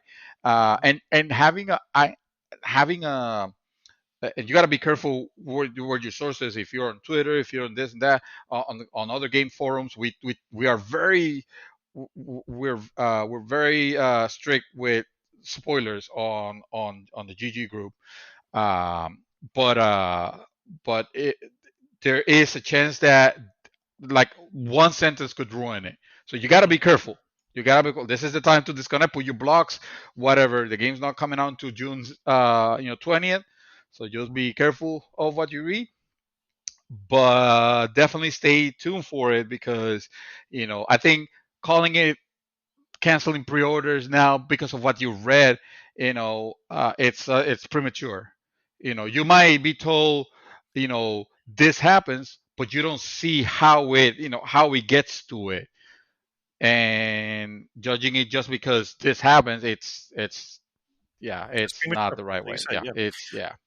For the record, it's the 19th. I just want to correct that real quick. June June 19th. June 19. There we go. Right. There we go. You just have a little bit. I guess I just didn't get a so I don't know what it Apparently, yeah. was. I That's just very unlike you. So I'm like, oh, it is okay. very like that's why I said Yeah. the following is I'm not joking around or making a because yeah I don't typically do that, Hmm. but it's The Last of Us 2. Who cares? No, I'm kidding. I'm kidding. I'm joking. Jeff Keighley. I remember Jeff Keighley. He used to do the everything. Yeah, He is pretty the much. game. Yeah, he's the gaming industry darling. Definitely, we love Jeff Keighley, and I love this move. Jeff Keighley announces a 4-month summer game fest. And I'm very curious of what this means. I'm kind of excited too. Jeff Me too. Keighley has revealed Summer Game Fest is an industry-wide celebration of video games that will run from May to August of 2020 and deliver news, in-game events, and playable content. The news was first revealed by Keighley on Twitter, who posted a note outlining his ambitions for the Summer Game Fest project. In phase one lineup for the festival will include news from 2K, Activision, Bandai Namco, Bethesda, Blizzard, Bungie, CD Projekt Red. I wonder what CD Projekt Red is working on. No clue. Digital Extremes, EA, PlayStation, Private Division, Riot Games, Square Enix, Steam, Warner Brothers, and Xbox. And then it continues. uh, as well as strict news. Keighley's Festival will offer in-game events, playable content, and demos on select titles, as well as a number of announcements that are yet to be revealed. Playable game festivals from Steam and Xbox are expected to arrive soon, and the festival will incorporate panels and interviews with prolific developers and publishers in the game industry. And then there's a website that you can check out for the Games Over Fest where you can sign up to be notified when the content schedule goes live. Sir, in the news, in the fact that E3 is canceled, I don't know. How do you feel about this? 4 month E3, maybe. I Uh, mean, not as packed, maybe, but a celebration of game for 4 months. I think it's first off, in general, I don't have that much PTO to take off a few months for this.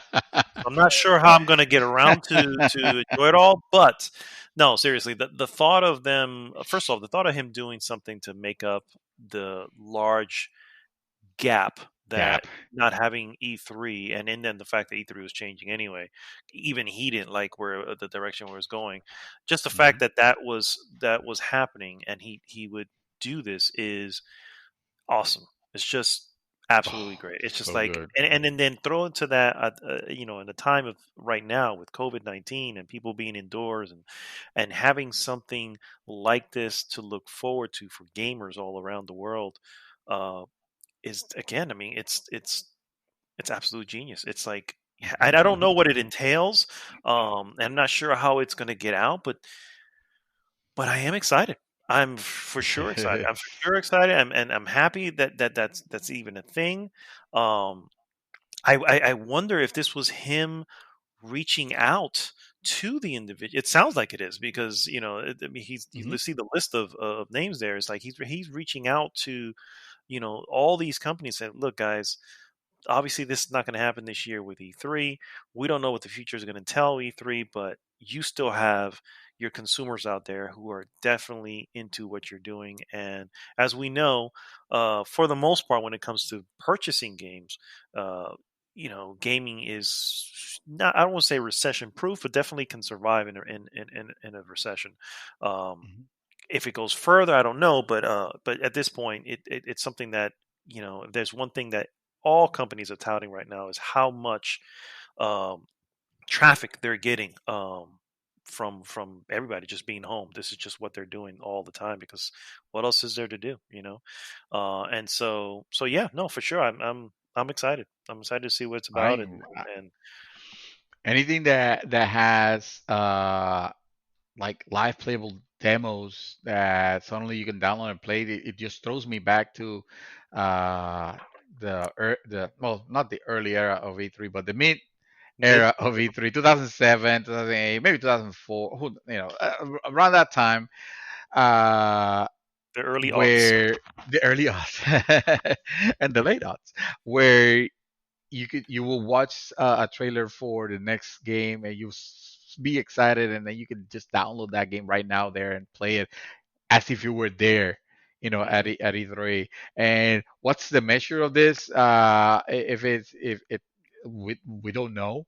I just like the idea of, hey, for the next 4 months we're gonna be focusing on games and developers, and bringing you, putting a spotlight on gaming, kind of like the spotlight that they got at E3. Maybe this is not that bright of a spotlight because it's not concentrated in 4 days. Fuck it. I think that's what I think that's Yeah, what yeah, Keely says. It's like, if we're not getting 4 days, we're gonna get 4 months now. yeah. And all hail Jeff Keighley. For real, that So say guy we is all. seriously doing God's work out there, guys. For real. Yes. My next piece here, guys, we have some free games coming for May. I First like free off, to games. the that I like them too. First off, coming to the Xbox Live Gold subscribers. Uh, First game is going to be V Rally 4, excuse me, which will be available. Oh my God, be available for from May 1st to the 31st. What the hell's wrong with me? I can't fucking talk today. Warhammer 4000 Inquisitor Martyr will be available from May 16th through June 15th. Sensible World of Soccer will be available from May 1st to the 15th. And Overlord 2 will be available from May 16th through the 31st. Those last All two, of right. course, are Xbox 360 games, which are also backwards compatible on the Xbox One. All right. Interesting selections here. I'm not familiar. I'm not a big rally. I'm not a big racing guy anyway, and I assume V I Rally is a like the racing game. Yeah, Um, yeah. I like the I don't know the quality level of it. I mean, it's a 59.99 title.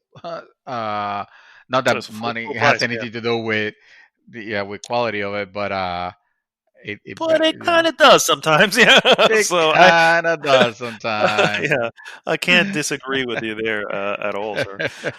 I Um, don't know what Inquisitor. Oh, actually, I do know. I just don't know how good it is. It's always the I don't know, man. The games with gold have always felt like weird offerings. It's almost like the B tier games, if you can call them that.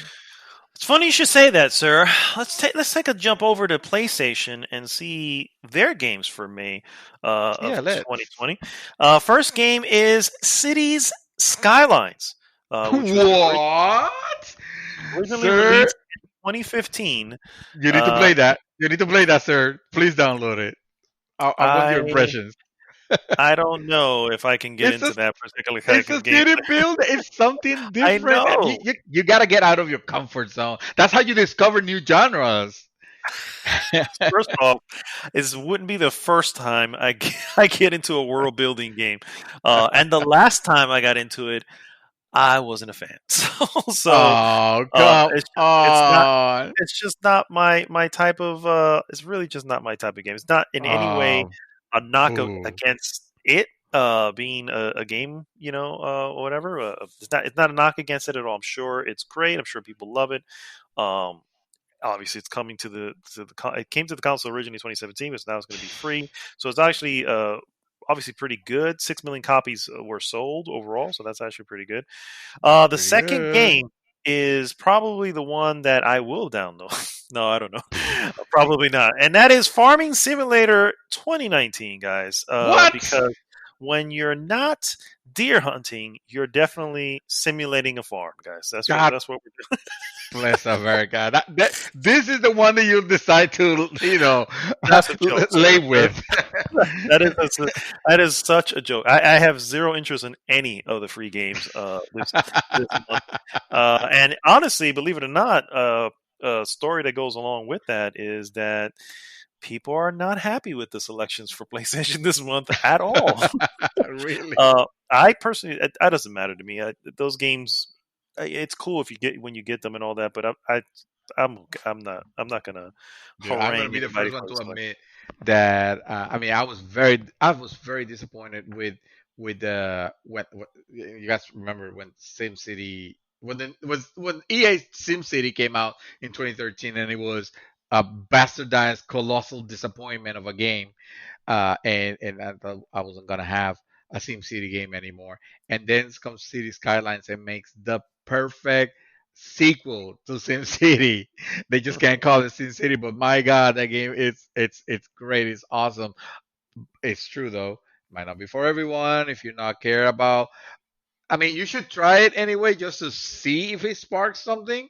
But because it's not just building for building's sake. There is a gameplay element. You are maintaining the city and making choices, making decisions, and you watch your city grow and it becomes more beautiful and all that, and larger. I don't know how it controls on consoles. Honestly, I don't know how that version is. I know the PC version is it's I mean it was originally made for PC, so but I'll be interested in seeing how that does, and I do believe people should give it a chance, if anything, to see if they can find if they discover a new genre they might like.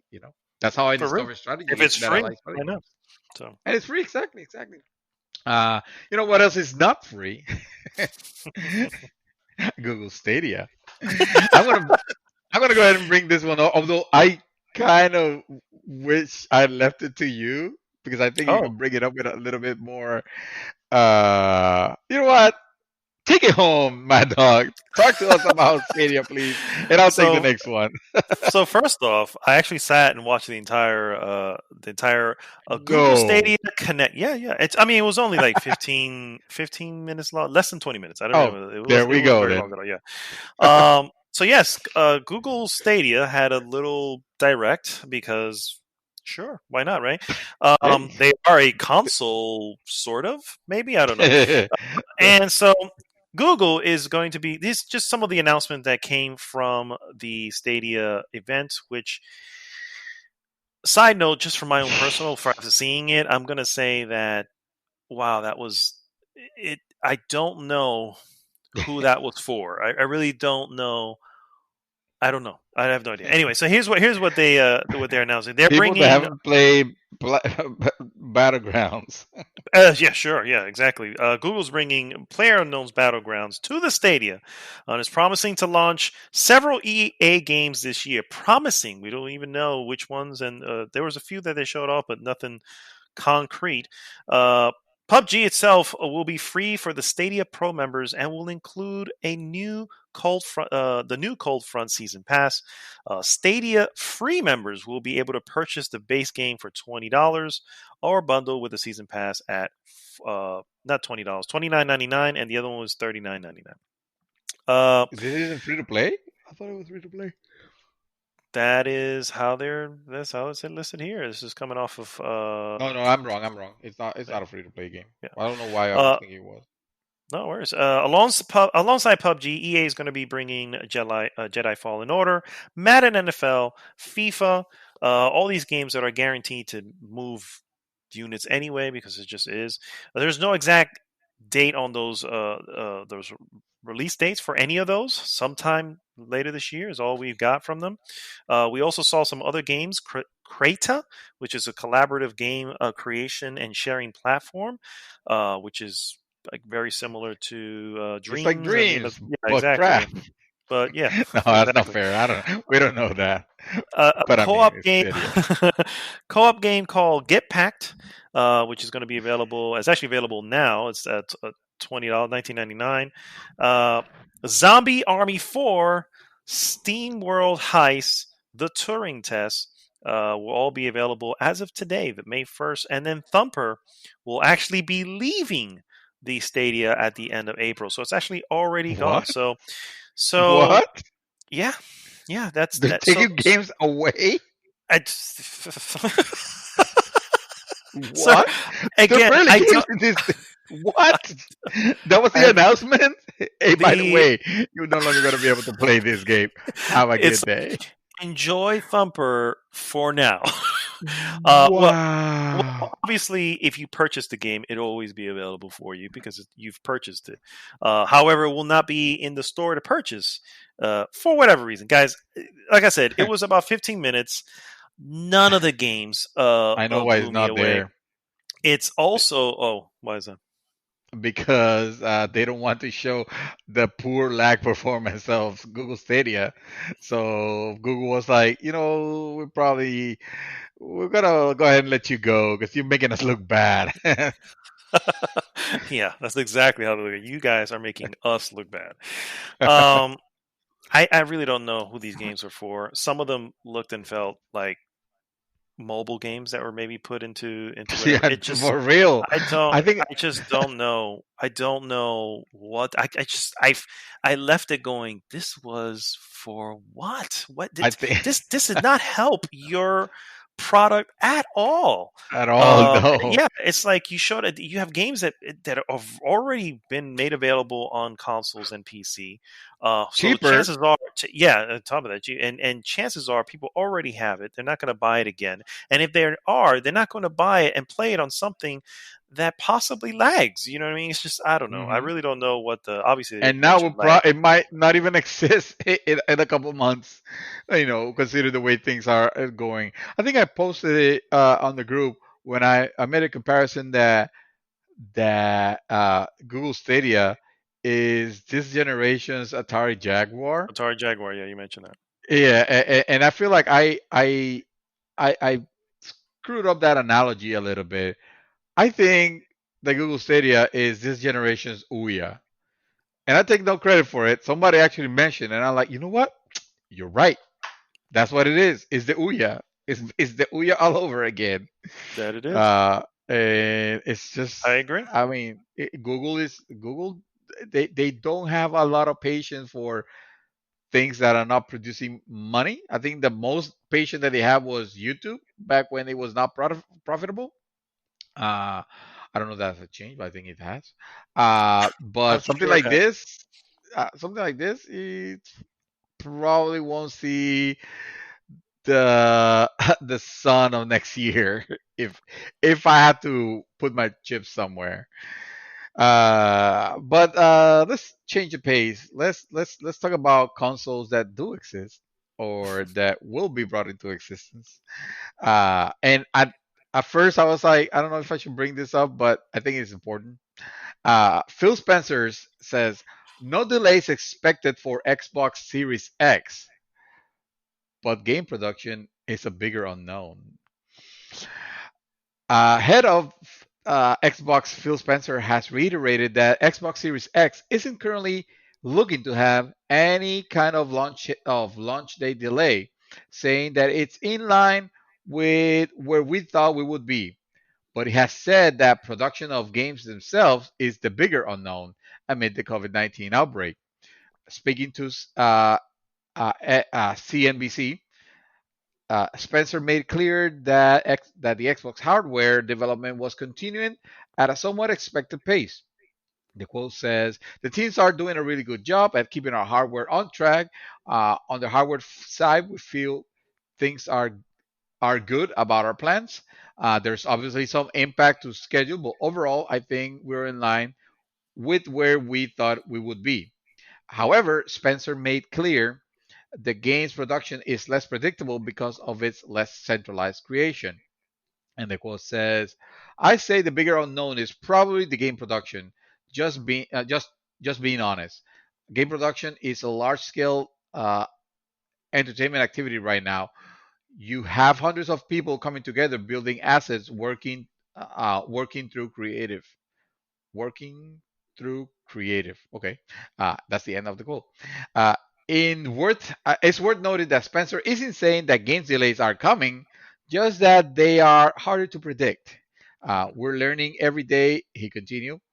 I still feel good about it, but I also need to make sure that the security and safety of the teams is more important. It's more important thing, and not unduly push when things aren't ready. Uh, so that's some. I mean, understandable. He's not claiming games are being delayed, are getting delayed. He's just saying, "Hey, we just don't know."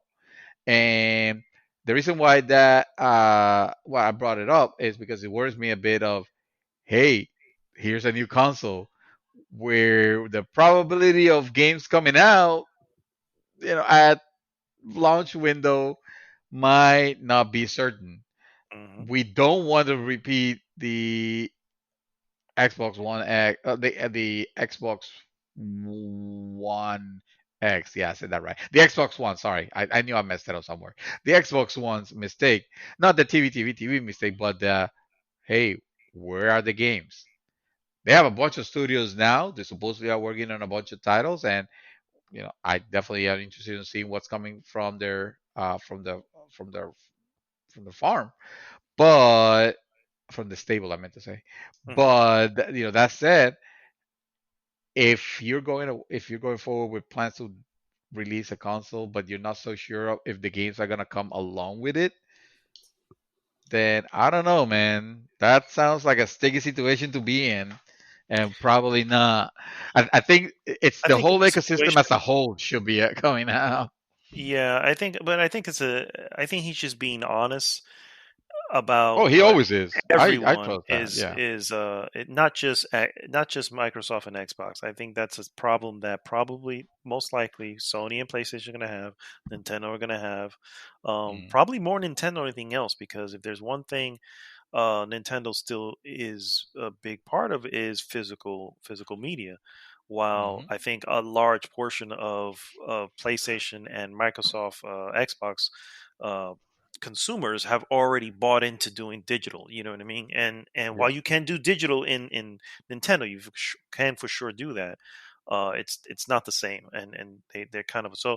Anyway, I think that he's being honest on the for everyone, not just Microsoft. So while it's coming from him, Well, and he's not obviously speak. It's coming from him. He's not speak. I mean, I understand what you say. It makes sense for everyone, but I don't think in the context of this story, he's talking for the industry in no, general. no, I'm He's not, very and I'm well. not saying he is. I'm not saying he is. What I'm saying is Oh, that I wouldn't be surprised if the other ones are also going through that. They're just not oh saying it. yeah, You yeah, know what I'm yeah. saying? That's But what they I'm were trying not to. So saying it. Yeah, nor yeah, would they. the I yeah, wouldn't. for sure. Yeah, Yeah, yeah, yeah, yeah. particularly when it comes to you know, I mean, he's being probably more honest than most businessmen are, because obviously when you have a publicly traded company, you never want to share bad news. True. My last piece, guys. Ubisoft revealed the next Assassin's Creed game, and it is called Assassin's Creed Valhalla. Um, Oh snap! So it's not called Assassin's Creed Ragnarok like everybody and their mothers thought it was gonna be, huh? yeah, Maybe it was, and Ubisoft was like, you know what, you guys fucked up our our launch. Yeah. name that we're gonna use, so we're gonna change it. It's gonna call it called Vikings. No, no, Valhalla, because sure. Yeah. Specifically, it's exactly what it is. A Viking Assassin's Creed. Did you see? Did you get a chance to see the 4 minute cinematic trailer? I did. I saw the teaser and the actual trailer. The teaser was nonsense because it was basically just someone photoshopping the artwork into existence, which is like, okay, who cares? But I found the trailer to be a little bit more interesting. I mean, I Yeah, it was was just cinematic, not so there's be not much behind it. But yeah, yeah, not being a fan, like I was ever a fan of the Assassin's Creed series overall. That said, the last two releases have been somewhat of positive. Even they have been particularly the marred last with, one, yeah. particularly the last one, yeah, and the previous one actually it was very well received also. The one in Egypt, I think it took place. Hmm. Origins, no, Origins was it called? Yeah, yeah. No, maybe not. Assassin's I Creed don't want to Origins. miss. Yeah, that's the Origins? name. Okay, okay. Yeah. Um, and I mean, aside from Ubisoft, unfortunately, Ubisofting it uh, with the microtransactions and bullcrap, I think Assassin's Creed Odyssey would have been an outstanding game for for that year. Again, if it wasn't marred by the Ubisoftness shit that unfortunately brought that game a couple points down. Which you can, considering the sales of Odyssey, you can pretty much guarantee that all that Ubisoftness will be coming over to Oh Valhalla as yeah, well, for sure, for sure. because none of that stuff slowed the sales. And as I've always said, that's what they're listening to. They're listening to money. Yeah. So yep, they have not released or mentioned a release date. But of course, it's definitely for, because if you look at the trailer, you'll see that it's definitely for next gen. So that's interesting to see. I don't know if they're going to do cross gen, which they usually do, because obviously, you know, lowest Hmm. common Hmm. denominator. Um, Yeah. but yeah, it looks It, interesting. I like.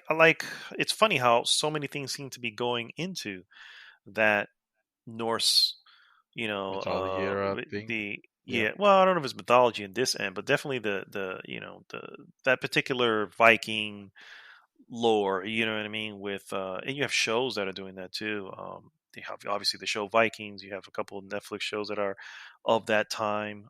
Even looking at what's that Senua's Sacrifice, where she it has that a little bit of that. Well, that's more Nordic, but Yeah. still it's everybody seems to be kind of that seems to be the flavor of the time right now. Yeah. What if you look back a little, it was all about Greek mythology, and now we've kind of moved over into this. It's like, man, everything's kind of involved in this now. Even God of War, that's where he ended up.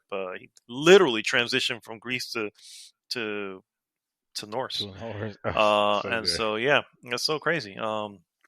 So yeah. Anyway, good trailer. Definitely check it out. Sir, Yeah, that's yeah. all I'm I have. excited. I'm excited to see what they do. I'm definitely interested after after my experience with the last Assassin's Creed. Uh, if they do well, hey, it might be on my radar after all. I understand that the game is gonna feature rap battles. Yes, I heard that as well. I'm not sure how that's going to happen, but I Hey, think I that could be DLC, and I still want to see it. I honestly am a little shocked at all the hype that seems to be bringing to everyone. I'm just It's like, 'cause so guys, stupid. yeah, what are we talking It's about because here? it's so stupid. Yeah. Everybody's like, Rap man, battle. that's awesome. We got. I'm like, really, Really? really? Like you don't even Yeah. know what that really is. Exactly. You're not even sure what it is. You're just excited at the fact that it's something weird. Yeah. So Yeah, yeah, yeah. It's like Streets of Rage 4. You could one of the characters say you could unlock it's the original characters of the the pixelated characters of Streets of Rage Hmm. in those beautiful backgrounds, and we were like, oh, yes, finally I get to play, as Axel from Streets of Rage 2 or whatever, and I'm like, why would you want to exactly? I mean, it's cool for nostalgia's sake, I guess, but I don't know. I It's don't know either. also kind of silly. I don't know. I I don't know. agree. Speaking of rap, speaking of rap battles, Tetsuya Nomura and Yoshinori Kitase are rap battling on Final Fantasy VII. No, the actual news is Nomura says Final Fantasy VII Remake will be released. Well, Final Fantasy VII Remakes, I guess the next portion, because Final Fantasy VII Remake has already been released. But the other pieces, I guess, will be released in small chunks to speed up development. Ugh. Thank you, VG247, for your terrible, terrible headline. Tetsuya Nomura and Yoshinori Kitase recently explained that Final Fantasy VII Remake will be released in small chunks as a means of speeding up development time. The news appeared on Twitter after a translator broke down a range of quotes appearing in the Final Fantasy VII Remake Ultimania book. I almost said WrestleMania. Uh, you can check out the original tweet below. It's all in Japanese, so I'm going to go ahead and skip that part. I'm just going to read the translation. Okay, here we go. This is a quote from Nomura. It says, "We wanted to have the last." No, actually, I take it back. I'm not going to read it because it talks about the last boss fight. Uh, damn it. What the hell can I actually read from this that is not a little bit spoilish? In Well, relation to how let's many just. parts I was going to say, Final let's just Fantasy. talk about what he mentioned as far as the little parts, Okay, as opposed yeah. to a large Okay, yeah. uh, Let's. sequel. I honestly, uh, So episodes, I'm just like episodes. the yeah. I this is where I'm like, here comes Square Enix. They're gonna Square Enix it up. Exactly what I was saying when we were talking off air a few days ago, and it was just like, Nope, that yeah, never happened. That I the don't know what you're talking about. That never fine. happened. There was this dream that I had that we were conversing about this, and Yes. I said it myself. I was like, yes, I give them credit where credit is due, but this is still Square Enix, and Square Enix can easily mess things up. And it's like, now they're talking about smaller chunks with that. Who knows? Maybe there'll be DLC for Final Fantasy remake. This part here, it's just like, No, I don't want stuff like. Well, how you know? I don't think that's what If they you mean. okay. So you tell me, if this was a 40 something hour game that we just played, and they Uh-huh. decide to release the next one that's only going to be about 10 hours, that's going to be a regular release? No, it's not. I, It's either going to be I a smaller release at oh a smaller shit. price Nope. or a DLC to this one. No. Because they don't have to put it. It's Final Fantasy VII. They don't have any incentive to make it a lower price. Why would they? People will eat this shit up, even if it's in less numbers, as I believe it might be. It's they're still No, gonna eat this up at then that's where 10 hour game. 10 hour game is a lengthy game by standard. It's not a small chunk. yeah, I mean, but it's a small in the sense why of would Final you Fantasy, but undo why would you undo what after everything they did here with like completely extrapolating out what Midgar is to this 40-hour thing? Suddenly you're just going to drop these little bite-sized. 25, 25. Maybe I don't I mean, think if they it's 24 mean it like hours, that's not that. this. That's not the. I mean, that's what the quote sounds like, or at least that's what the translation is. I mean, we don't know because I don't speak Japanese to know exactly what was said, but that's what the translation is implying, I don't that know if it's you going know to about be. Japanese. I'm an expert. I know Sorry. about their giant crabs, um, Giant crabs. but I could definitely. Anyway, my point is, I'm worried again. Yeah. In essence, in short, now I'm concerned again where I wasn't concerned before, and I don't know what it is, and I think it's because they realize they may have overextended themselves on this, and it's like, man, Yeah. we're not going to, we're not going to be able to deliver this huge. It's either that or it's going to take another 3 years, 3 4 years to get the next part. You know what I mean? And No, I think. I honestly, I think this is basically them setting the tone of, I know there's a shit ton of Final Fantasy left. You're not part two is not gonna be that shit ton Final Fantasy left. It's probably, I can see it being around the same time, about the same amount. Probably a part two with a part three coming in later on. And the reason I say that is because I don't think that making another 30 or 40 hour game is gonna take him 3 years again, because they already got the assets, or most of them, the most important ones at least. They already have the What do you mean? a bit. Well, the assets, they're not gonna remake Cloud and Tifa and all the other No, of course characters. not. You don't. You Yes, know, so those assets are done, but they already Midgar, have the battle all the system. They're not gonna all the drastically Midgar, change. all the Midgar area, unless you're going to be returning to it, isn't going to be used. They have to now recreate a whole new world. And are No, they but the going basics. open, or are they going? What are they choosing to go here? Because if they're going True, open, now they have to have a whole different system. You know what I mean? It's true, but the I don't engine, think this. And on the top of that, they tend to take forever anyway. You know what I'm saying? well, In yeah, they do. general, They you know they what I mean? they they So do. That's what I'm saying. I think this is setting expectation. They don't have to remake Final Fantasy, again, because most of the stuff is already done. And yes, I know they have to make the world again. They don't have to build the fucking engine. They have to. They have to, if anything, adapt it, a little bit. It's almost gonna be like Activision does with their Call of Duty games. They're always about a different thing, but in its core, the basic the base of it is the same. It's still a shooter. It's still, you're still walking yeah, but through areas. Da da da. those still take 3 years to make as well. They have 3 teams, so they come out yearly, but it still takes 3 years to bring that team to come back around with a new one. Yeah, And but that's because they're also building a multiplayer portion on it, which I sure, and I mean, I understand. on top of that, the single player thing, which is usually well done and includes a lot of stuff, is usually what, 6 hours at most. I, I think they I have. have I think they have I their have job. Remember, I this is have the same concerns, team. This is the sir. same group. This is the same publisher that brought us Final Fantasy 14 in 2 years. In 2 years, let's not forget. And that's an MMO. That sounds that Wait, are honestly, you in talking the about the sense of remake, it, the correction one, like fixing it yeah, when they the fixed? correction one was not using any of the things from the old one, other than these are the races and this is the general idea. Yes, They but built that shit up.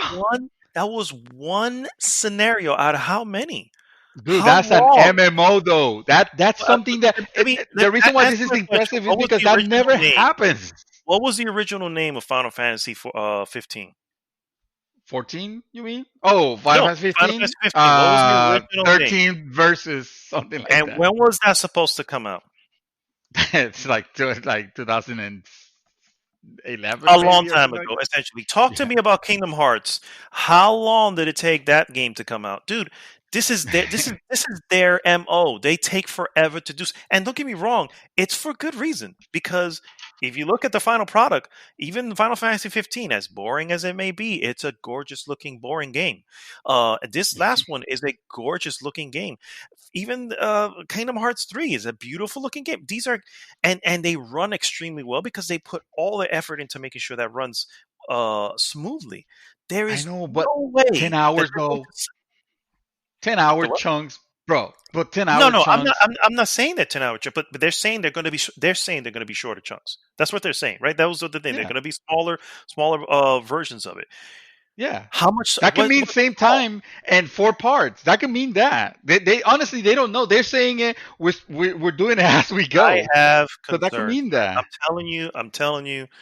I have concerns. They I won't go into. I won't go into much into another article that I have because I'm going that I'll save for the hot topic because it's a little Yeah, spoiler. I think I know which But one you're talking about.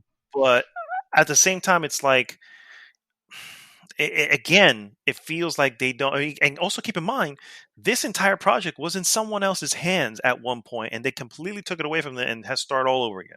So Which one?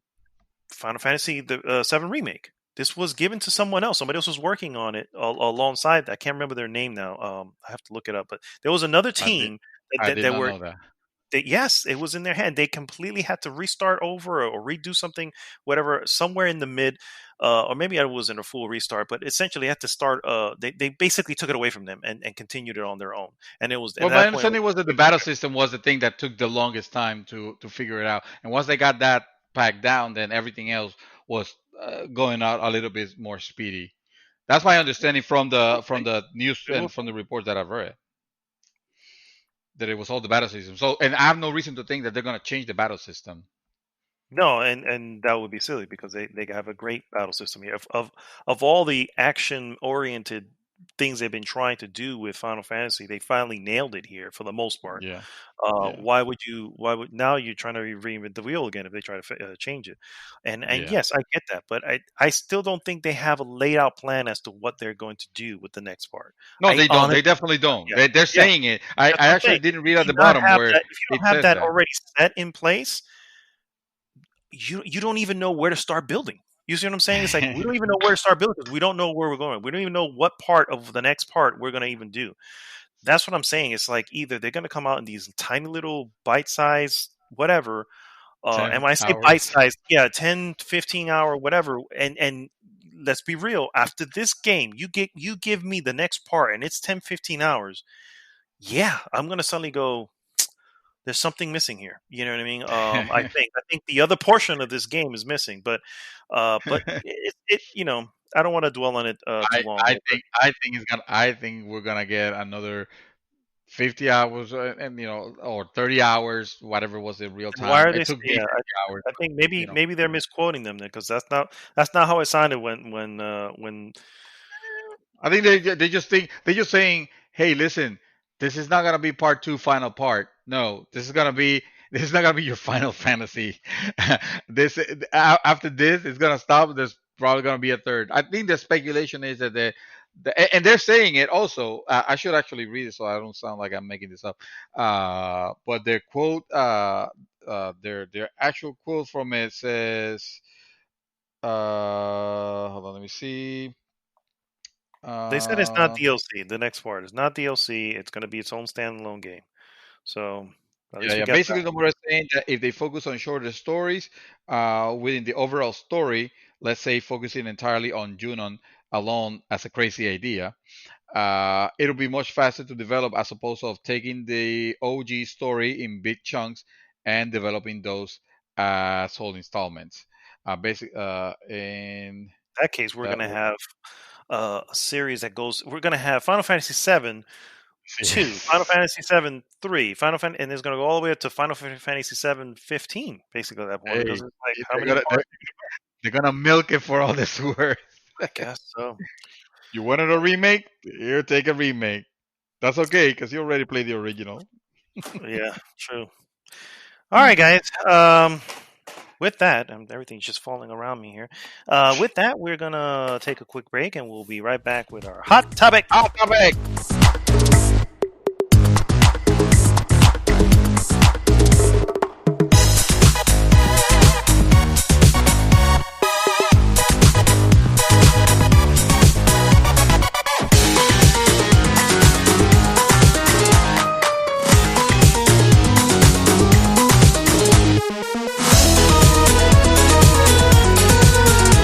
All right, guys, we are back, and it is time for our hot topic. Hot topic. And joining us for the hot topic, of course, is our very own Chaos Reaper, aka Hilberto. What is up, sir? How are you doing? I'm okay. Still alive. Before my current job kills me. I just want to cover real quick what I've been doing during the week. I've been streaming a lot. I've been streaming almost every day. Every moment that I spend playing, I've streamed, which has been a lot of Final Fantasy VII. I finished the hardest challenge of the game, which is it's in chapter 17, the Shinra VR whatever thing. Oh, the VR one. Yeah, there's 2 challenges. Well, first off, you got to do every other challenge before you unlock the last one. The last 2 is the first one is a party of 3 versus Monsters of Legend, which is against a bomb, a Tonberry. I can't remember the third one. Then it's a bomb with a Tonberry. And last, before you continue, guys, we're entering spoiler level. If you guys didn't notice by the name of the hot topic, we're just going straight in. There's no holds bars. There's not gonna be any more warnings. Everything from this moment forward is gonna be spoilers. So you have been warned, and go. And last but not least, the Marlboro. Oh, the Marlboro finally shows up. God, Marlboro is in this game. I was wondering. And there's only one. He's not that bad. He's not that bad? He's really not that bad. I think the Tonberry is worse. Really, the Tonberry was even the one that we played in game wasn't bad at all. Well, I mean, just play it on hard mode and see if you think of it the same. You're asking for it to be hard at that point. As long as you keep. Well, I mean, the Marlboro only appears on hard mode, and he's honestly not that bad. I had Tifa and Cloud get hit by bad breath, and then all I did was with Aerith, just hang back Arcane Ward and blow that motherfucker up with Firaga, and it was pretty much a cinch. It really wasn't that bad. Wow. The last one, and God, that was grueling, is against it says top secret. Right? It's party of 3 versus top secret. And it's the summons, and it's first is Shiva, then is Fat Chocobo, followed by Leviathan, who's a nightmare. Well, honestly, it's just it's. I've seen that battle. Oh my God! It's just like halfway through it, he starts flying around, and now Tifa and Cloud can't do shit.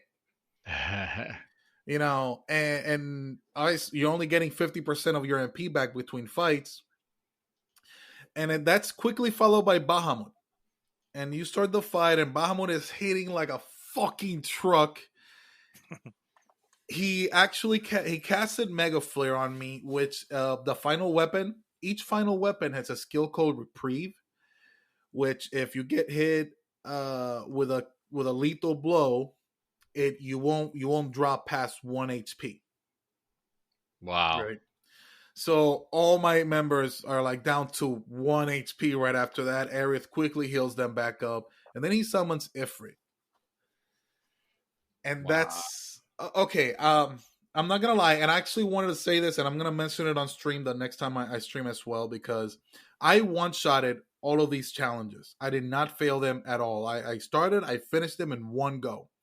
But I do have to give props and thanks to Dark Necrodancer, because he did it before me, and it is because he did it and he told me all about it that I had a better idea what to do and what to expect. He went with a damage heavy build, so he did it way faster than I did. Like he probably did it like in 9 minutes or some shit. He told me my run took me 27 minutes because I went more defensive. Tifa had elemental ice, so Shiva was a cinch. She was cake. She couldn't do nothing to Tifa. Tifa was just wailing on her. And I put fire elemental on the armor for Cloud so that Ifrit would heal me. Right? So it honestly, the hard part was getting Bahamut, was killing Bahamut before he recasted Mega Flare, which, by the way, that countdown is just terrifying. Okay.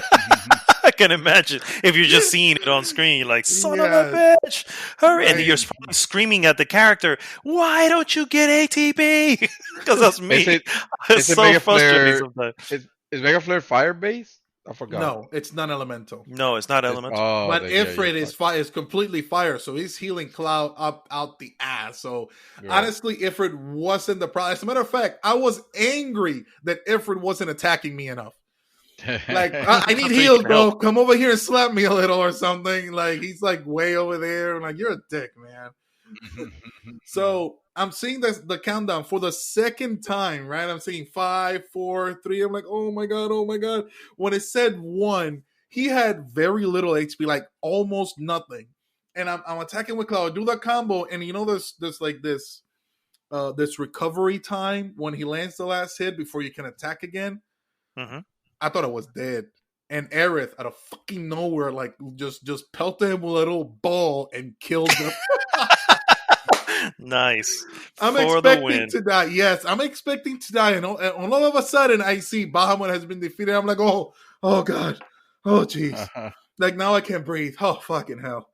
That fight is nasty. I bet. All right, especially if you're not ready for it, that shit is gonna just steamroll the fuck. Oh my god, Bahamut hits hard, and there's at least one attack that I know of that you can't block, which is when he grabs this like orb and slams it against the ground and causes an explosion. He does it twice in a row. Yeah, you can't block that shit.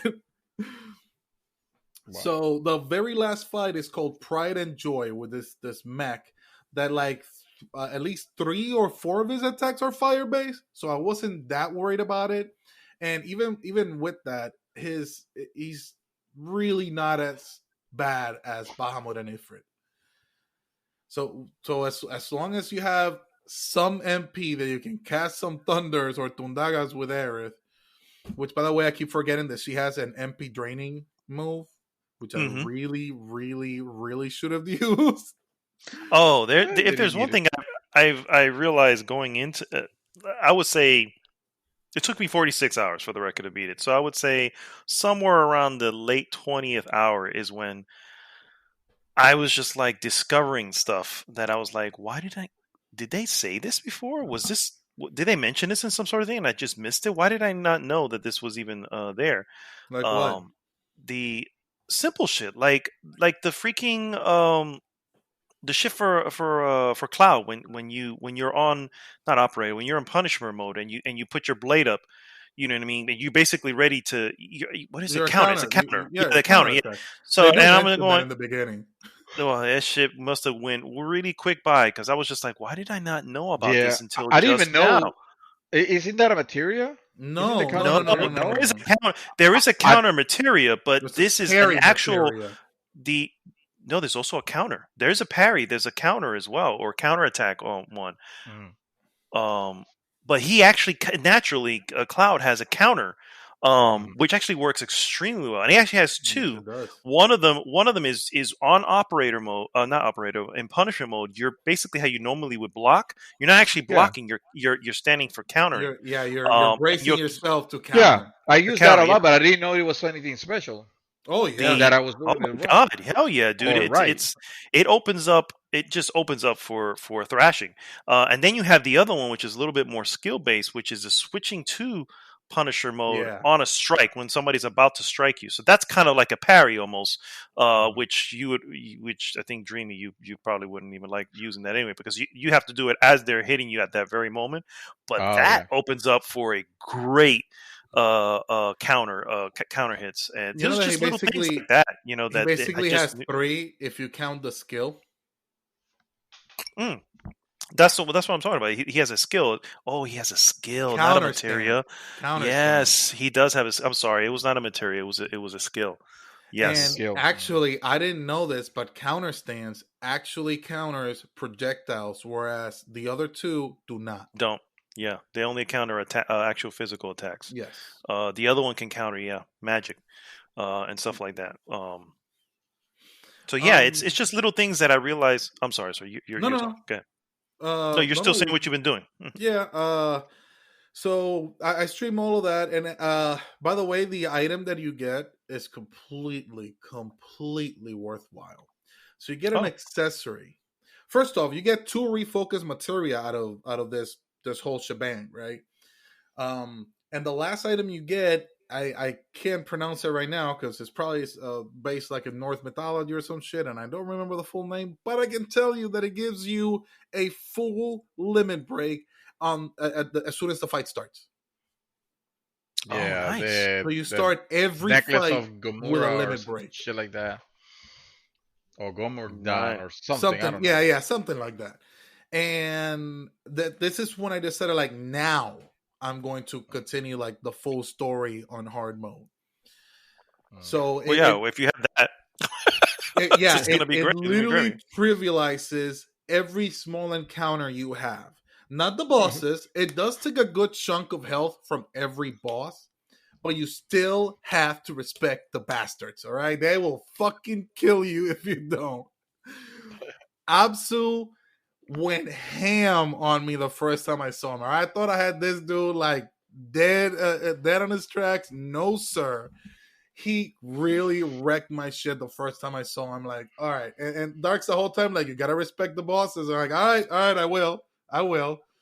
So like, I actually took time to prepare for it. Like, when the fight starts, I started casting haze and this and that, and I honestly I bodied him the second time I fought him, because I just kept blasting him with Firaga on the horn. So, and I took one of the horns. Anyways, it was really nice. Right now I am in chapter 10, I believe. Okay. That's wait, whichever the train graveyard is. Yeah, chapter 10. So I'm in the middle of the train graveyard. I am on my way, I believe, to the first boss, which I'm not looking forward to. So yeah, that's gaming wise, that's mostly. Oh, I did play Apex Legend with the White Women's Reaper. We did win, and it was caught on stream. Nice. Nice. Oh, I Yes, need to get yes. that. Okay. Yeah, it was super cool. I did watch. I've been watching Hunter x Hunter, which I'm thinking I'm like 12 episodes away from finishing. And like at this point, I think like 10 episodes away from finishing whatever it's on Crunchyroll. Hmm. And I did watch a movie. Okay. I watched Spaceballs. Actually, that would have been amazing to watch. I really should. Is that on any streaming service? Because I gotta watch that again. It's not. I can tell you from experience. Damn, that sucks. That is Yeah, such an epic it's not. movie. No, I watched Mortal Kombat Scorpion's Revenge. Actually, I bought that movie. Oh, this is a new one, right? Yes, it's an animated movie. Yes, I've heard about it. I haven't seen it yet. It's really Talk good. to us. It's really It's good. it's 80 minutes long. Some of the fights are kind of short for my taste. Okay. They did some changes to the story that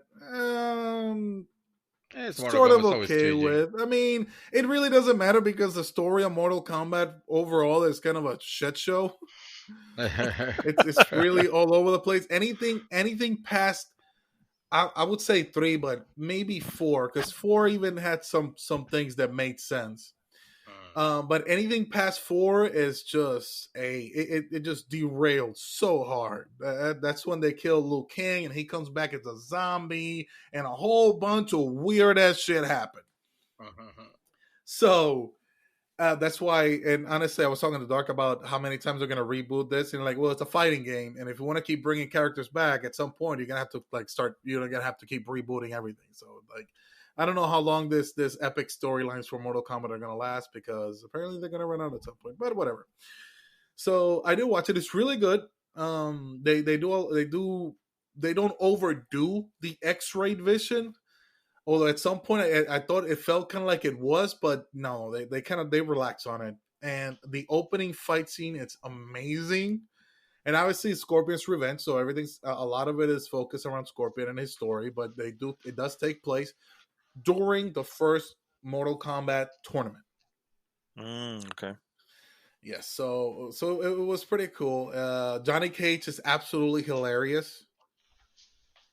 As he They should be. Oh my god, it's just so funny because he thinks he's seen a movie for a lot of the movie. He thinks he's like, oh, this is just a movie. Can I get a script? And just like random shit like that. And at some point, Liu Kang is with Raiden, and like he thinks this is a movie. Should we tell him?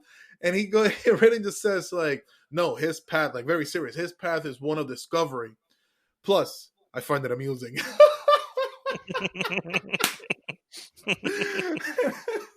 I thought that was great.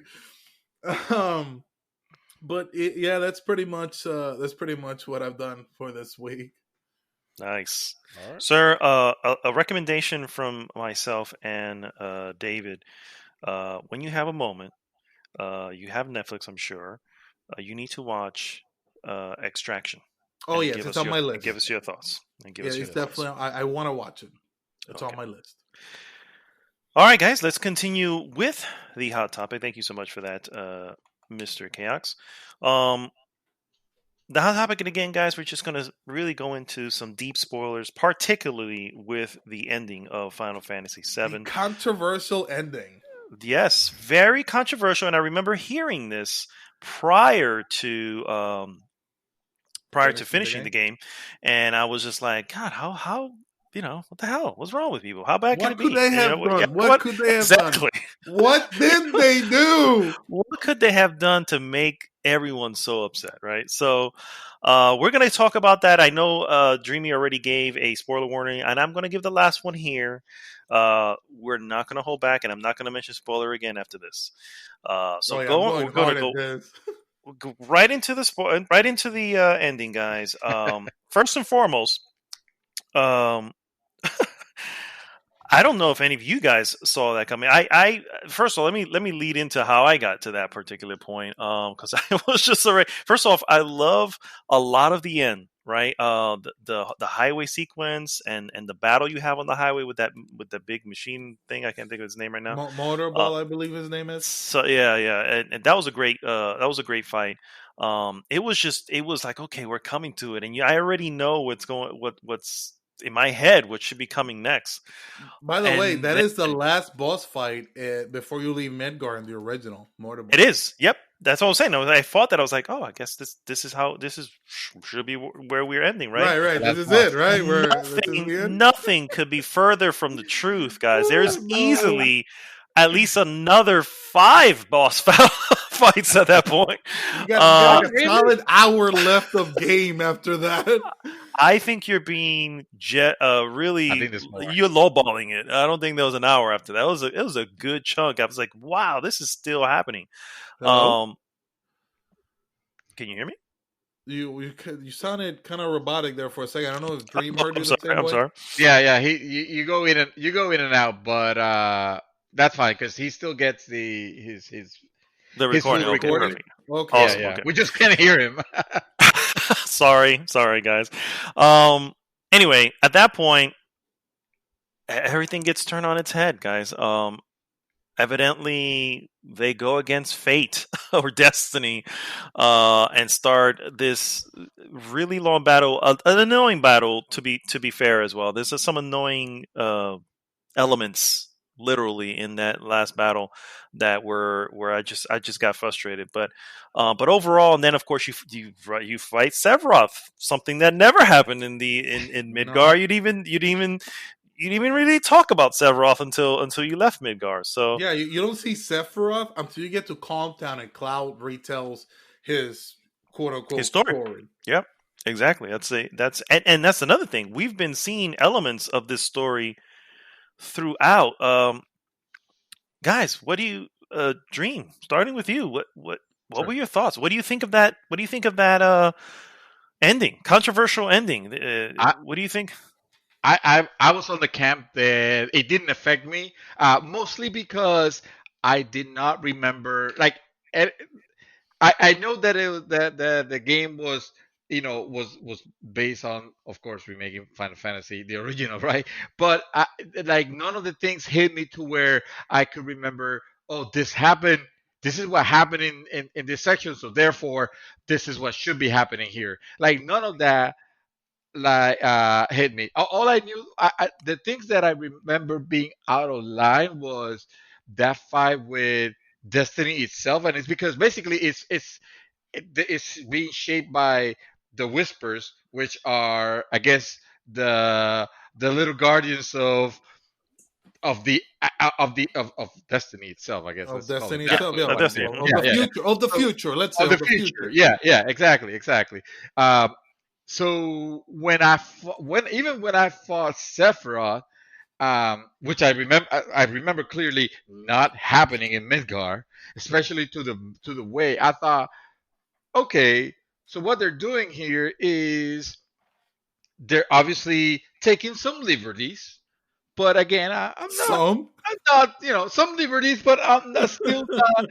What threw me off a little bit was at the very, very end where you finish the last battle and then it goes to credit and then it goes the Unknown Journey still thank you. I don't whatever, remember the still exact quote, but it continues, was something like like that. the unknown journey. I'm like, what are you talking about? This is the most known journey in gaming. Everybody that what the fuck do you mean? What are you talking about? And that kind of messed up my head a little bit. So I needed to immediately go into it, and that's when I started to realize everything that I missed. The fact that what the whispers we're gonna go into I'm gonna let you guys discuss the details of that, but what the whispers were actually meant. Because remember when we were playing, none of us knew what the fuck they were. I They were know. doing. Mhm. And we were like wondering, like, oh shit, is this gonna be some Kingdom Hearts bullshit, thing That's that from exactly Nomura? what I was thinking. Yep. Yeah, I remember you mentioning it actually, and I That's was how like, Dark oh, Call said it's a Kingdom Hearts ending.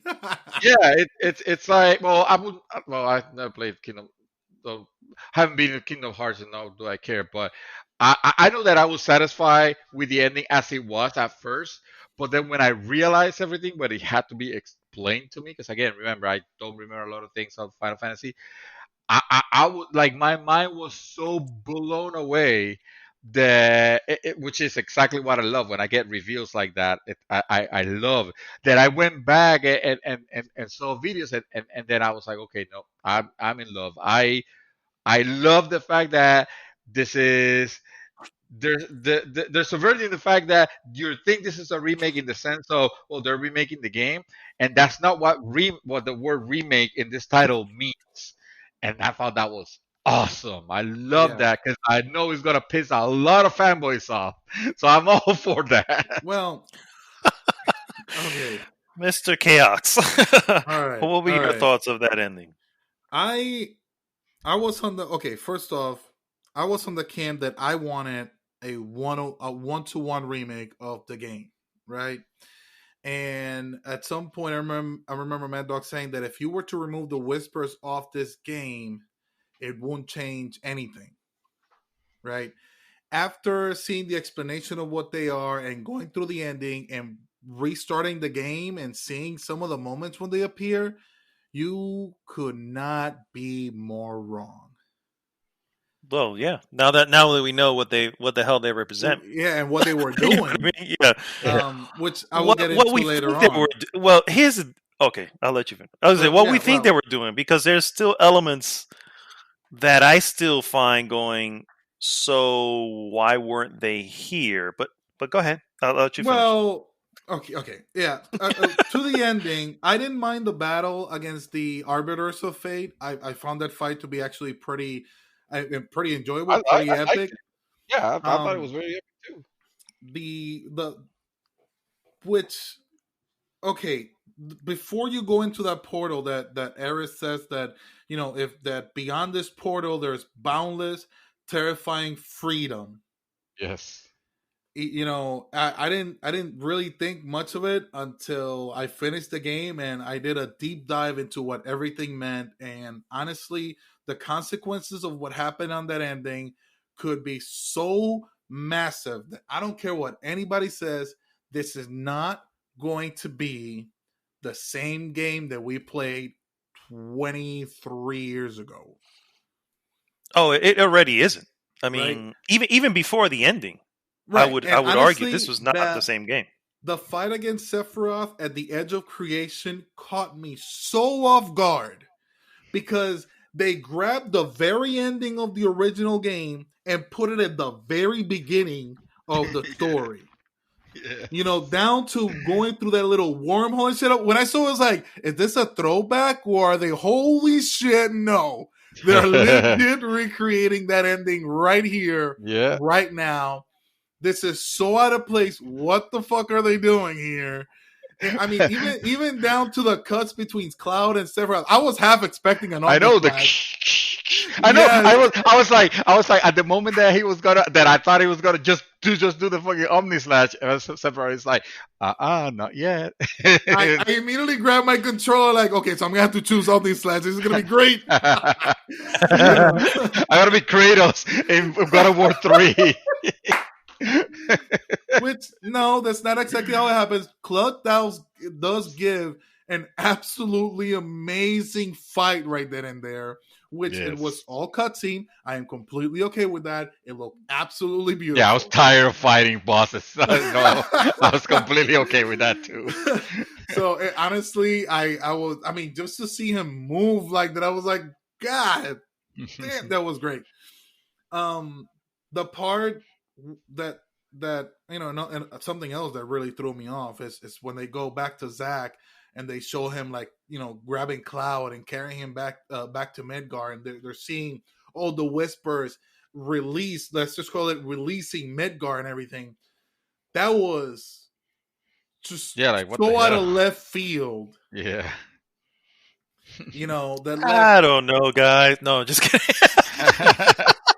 I feel like someone needs to be the voice of opposition, and I would gladly take that role. Only if you feel it legit. If you want to take the good cop, bad cop, that we already did that.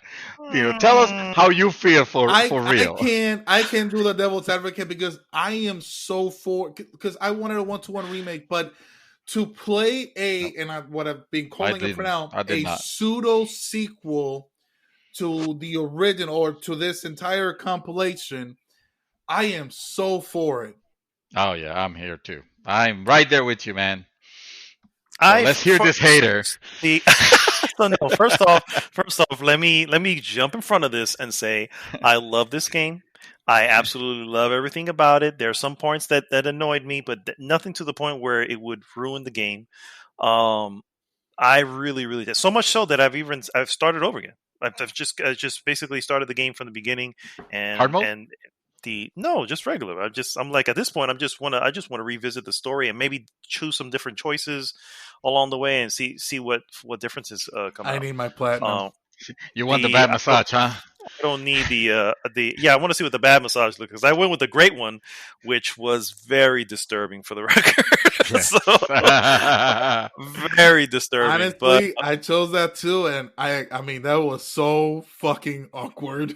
Listen, we all took the same decisions, which is sad, because we all took the stairs also.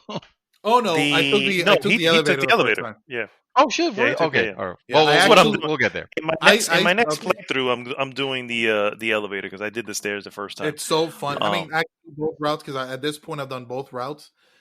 They're so fucking hilarious. Yeah, right. The stairs is funny. The stairs was great. I like the banter between them.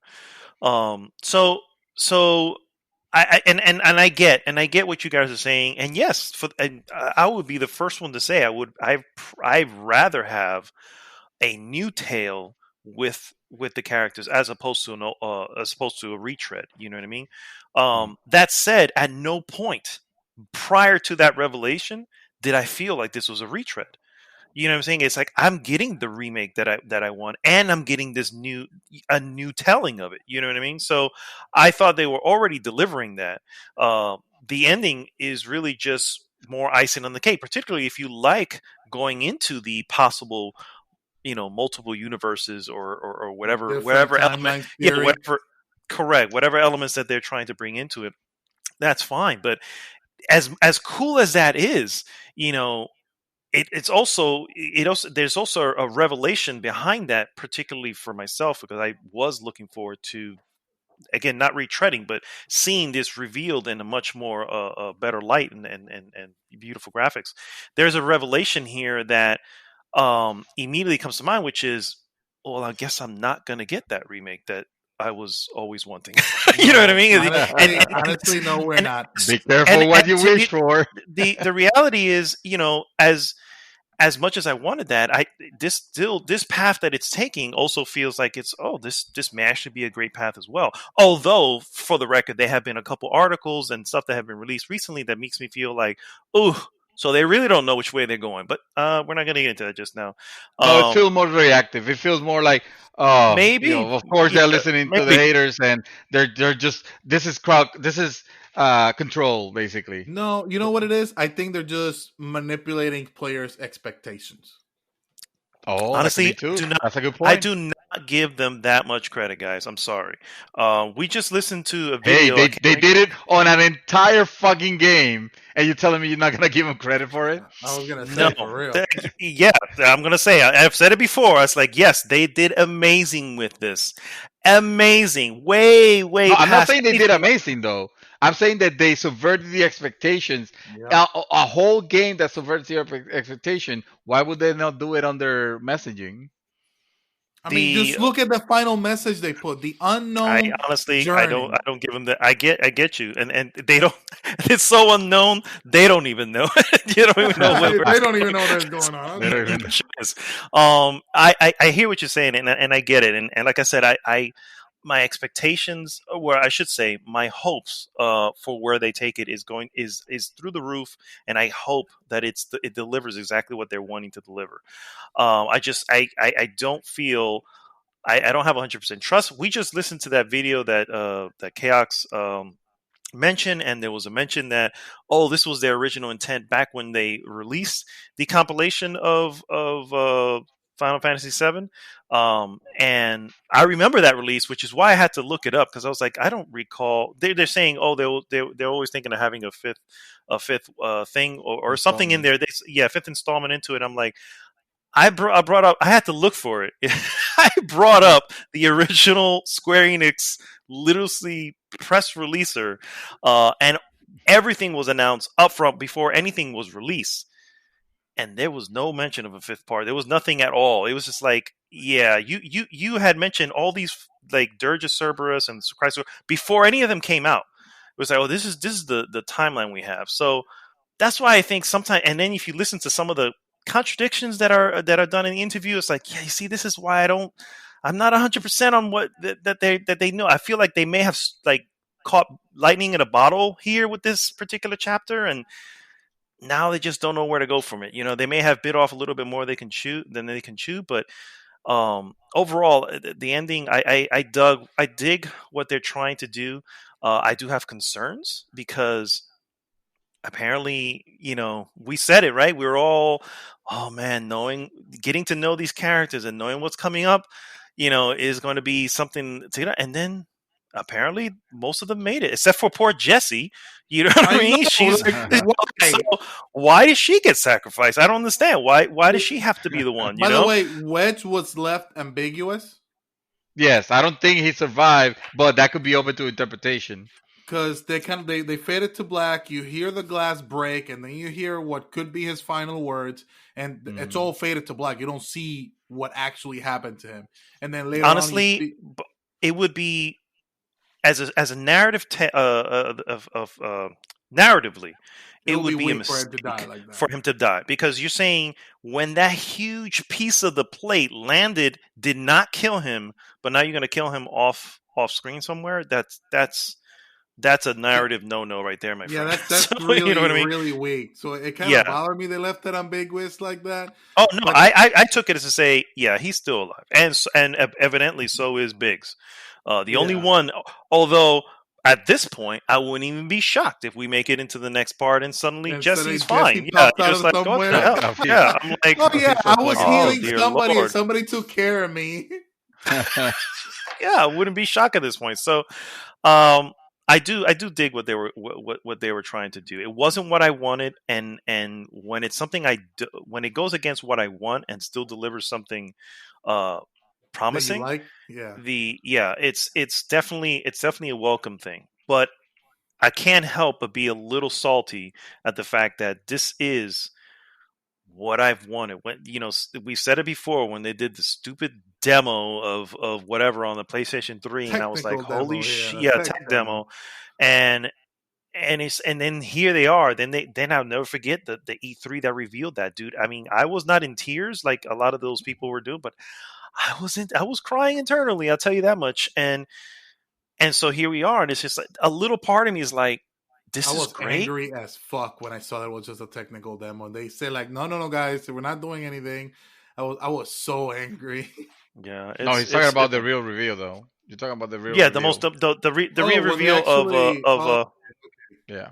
yeah, it was which was 5 years ago at this point. It was 2015 E3, and yeah, it was amazing, and the promise, right? That was, if I don't know if you've seen the trailer recently, but there it is. The promise is coming back. Now, here's something funny about that, and I challenge you both to do this. Go back and watch that original reveal trailer and listen to what he says, and tell me if that doesn't, in a lot of ways, lead you to this same ending. Like those same words that he's saying in the trailer fit this ending the way it is. And it's like, when I look at it that way, yeah, well, not just the promise, everything else before that. And in a lot of ways, that's actually pretty cool. And I don't know, I'm not sure if you guys have the only reason I saw that trailer is because I just bought Final Fantasy VII, the original game, for PlayStation 4. Well, And I think I'm gonna do that too. And yeah, and I started playing that, by the way. And by the way, it clears up a lot of things for me as well, which I told, or I think we may have discussed this at one point. But anyway, there's a trailer. That particular reveal trailer is part of that game. You could just play that trailer real quick, and that's when I listened to it. And since I had already finished the remake, I was like, oh, maybe they did mean to do this all along. You know what I mean? And it left me thinking, but I still feel like I just can't give them enough. They're so inconsistent with certain things. I don't know. I just feel like sometimes they're just they're lucky. You know what I mean? Not good, but lucky.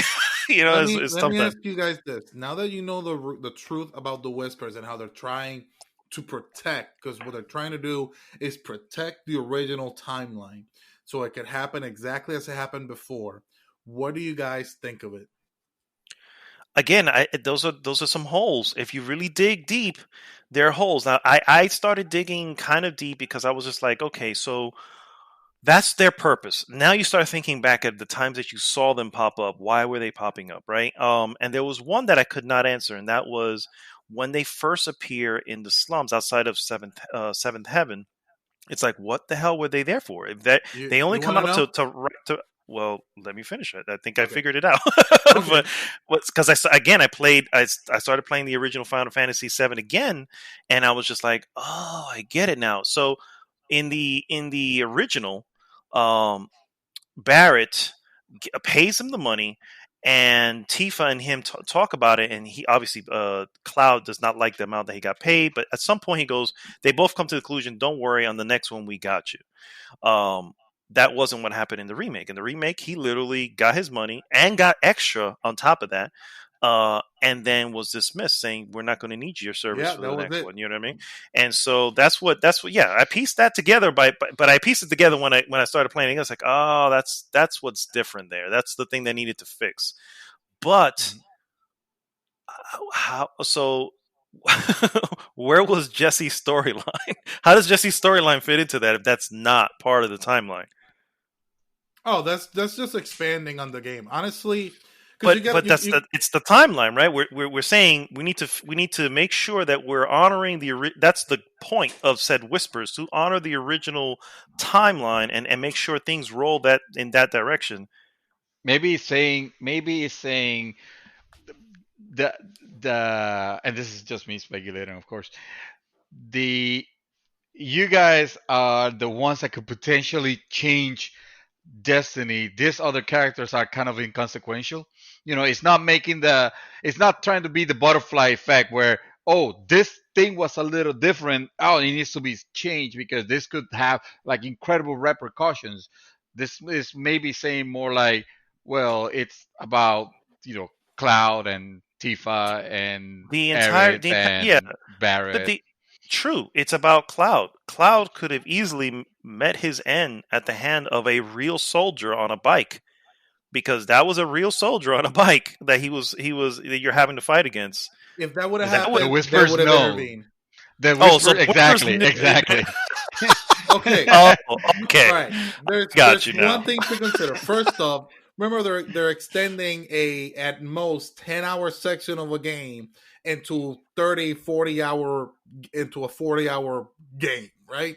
Mm-hmm. So there's that to consider. Second is how much consequence would that have really brought to the? Yeah, you say that he could have died or whatever, but He wasn't gonna because he's fucking Cloud, and the Yeah, whispers. I mean, true that. exactly. True.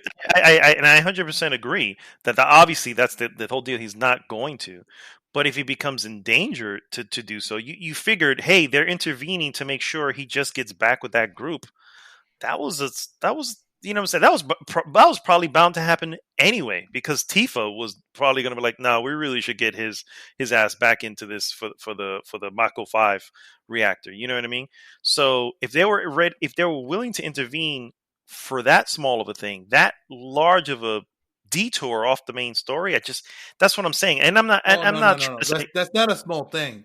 If he's not in the Mako 5 reactor, he doesn't meet Aerith, and that is way too big to not intervene. I agree. But what I'm saying is that the fact that he does him going to the Mako 5 reactor is important. What I'm trying to say is I didn't think that they needed to intervene. I feel like that probably would have happened anyway. You know what I mean? I would believe that would happen more likely than anything else. But it wasn't. At that point, it wasn't. Well, obviously, it wasn't because they had to intervene. You know what I mean? So, it's still. Let's think of it. Let's think about it this way.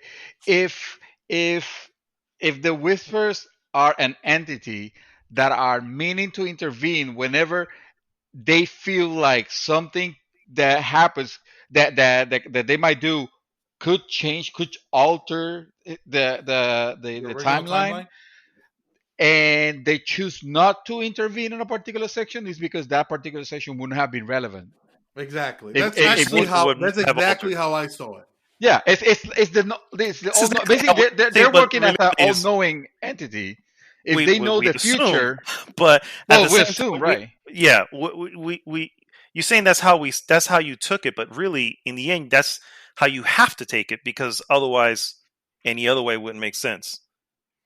Right? It's not like well, that's how I took it, but if we're going to spelling it out, if we're going to decide that that's what they were doing, it's not a crazy logic jump though, because let's say if they're acting basically as a know-it-all, as an all-knowing entity, then why would it be difficult to say, hey, maybe they didn't intervene when his mission with Jesse, because they knew that nothing really was going to happen. Now they intervened here because they knew that, hey, if they're trying to divert from what really should happen, and that's when we go in and get all ghosty and crazy. The way that I at some point saw it, and I still kind of see it like that, the whispers represent the section of the fan base that's purist. Yes. Right? They want a 1-to-1 remake, and we kind of sort of defeated them in the end.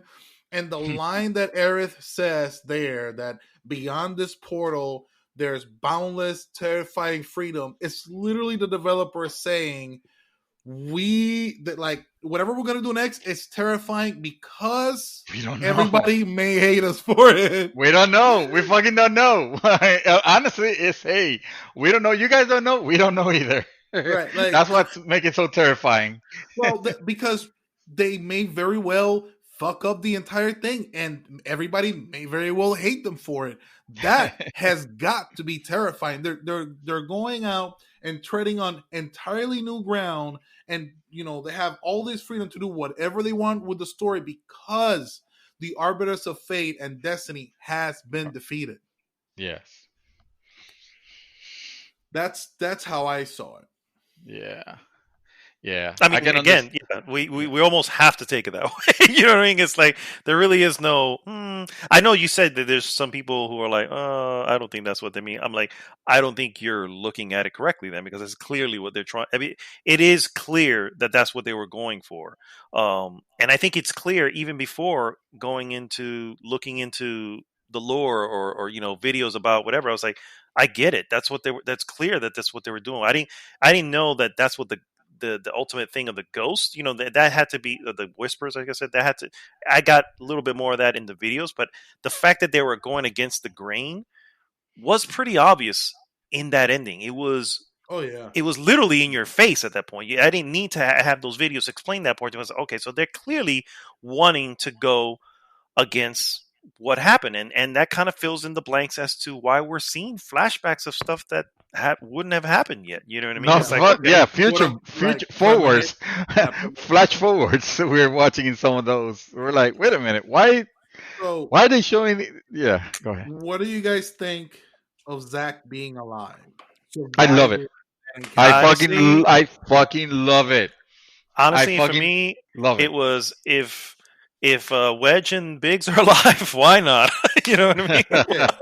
Now, I do don't we? think Wedge is alive, though. I hate to break it to you. I still don't think he's Well, alive. that we'll find out on the well. Remains I to be guess we'll seen. find Yeah, out a bunch of things in on the the next next episode. episode. But Yes. so, do we all agree that there's different timelines in this game? Different I don't timelines. know if there's Yes. different timelines. I think that this is a different timeline. That I don't Okay. think that there are multiple, Is that or a multiverse?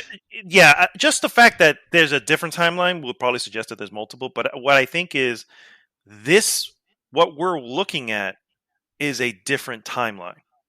Okay. That's how I interpreted it. Let me point out which is honestly so weird. Do you guys remember Stamp the dog? Yes. Yes. Do you guys remember when you saw it at the end? Yes, It on the was very rapper. different. That it looks completely different. Yes. Yeah. That is what a lot of people, and I agree to it, that is the only evidence that we have that there are different timelines in this game. Like that timeline where Zach lives, it's a different timeline than the one that we're playing in. Because in the one that we're playing in, as far as we all know, Zach is dead. See, I think that the one that we're started off playing in, Zach was dead. What we finished the game in is a different timeline. Yes, That's what I we think just it is. converged We them. crossed over to a different timeline. Yeah. I don't think there's multiple. It's just like we started on this path. We chose to go to a different path, and that landed us in a different timeline. That's what I think. That's, again, just my interpretation of what I think occurred there. And so that's why that all occurs and passes by them as they're on that other side of the timeline. You know, they're in that other new one at that point. And that's the unknown that I think that they're referring to, because it's like, well, now we don't know because we're not in that old one, even though I guess Aerith has some knowledge of, because there's people who are saying or interpreting that Aerith has some knowledge, although for the most part I feel that she looked pretty clueless about what was going on for the most part to me. But I guess some people are inferring that that's the case. Yeah, at the end, but she probably is going back to I don't know. I feel like at the end she's a little playing the inconsistent. old wise sage. Yeah, correct. I feel like at the end she's playing. Yeah, that's a little inconsistent with her original character. That's what I'm trying to say. It's like she really didn't have any of that going, from what I recall. But yeah. Anyway, my point is to say that I think that they entered a new timeline, and in that timeline they're at now, Zach is alive, and that's what was. It was like that information, and the entire thing was almost flowing onto them as that apparition of All Zach right. was passing by them. Let's talk about Sephiroth now. So anyway, Because that's there are how I interpret some it. theories that this is, Okay. or to some extent, that this is the Sephiroth that you fight, that you talk to at the Edge of Creation, is the original Sephiroth that died, comes back in Advent Children, promises to never be a memory, and decides to somehow, some way travel through time. And Honestly, I'm going to I be think completely honest. Go ahead, sir. I'm sorry. No, I was just gonna say I think this has more to do. I don't think there are multiple Sephiroth as much as no, I don't think there's Sephiroth. multiple ones. I don't think there are multiple Sephiroth. I don't think there's even two either. Or not even two. Honestly, I think if anything, the one that we saw here was probably the projection of the original Sephiroth that on the original game he didn't he die and Live stream. he got sucked by the life force or something like that, The or he way got I see the it is life that stream. he Yeah, took sorry, over I messed up my. the Sephiroth in this timeline.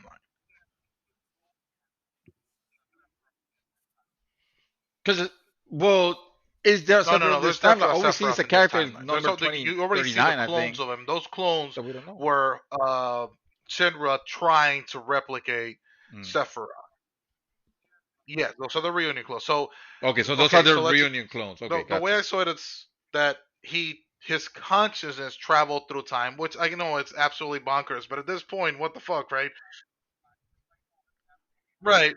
So not really, because his he became a consciousness demigod. travels back in So time, he takes became over the one favorite in this Sephiroth. So timeline. He knows that he's going to lose, right? If things play out the exact same way, he is going to lose, right? So that's why he offers Cloud to, let's fight Destiny together and all that bullshit. So the only problem with that is if what I'm saying is in any way true, does Aerith die?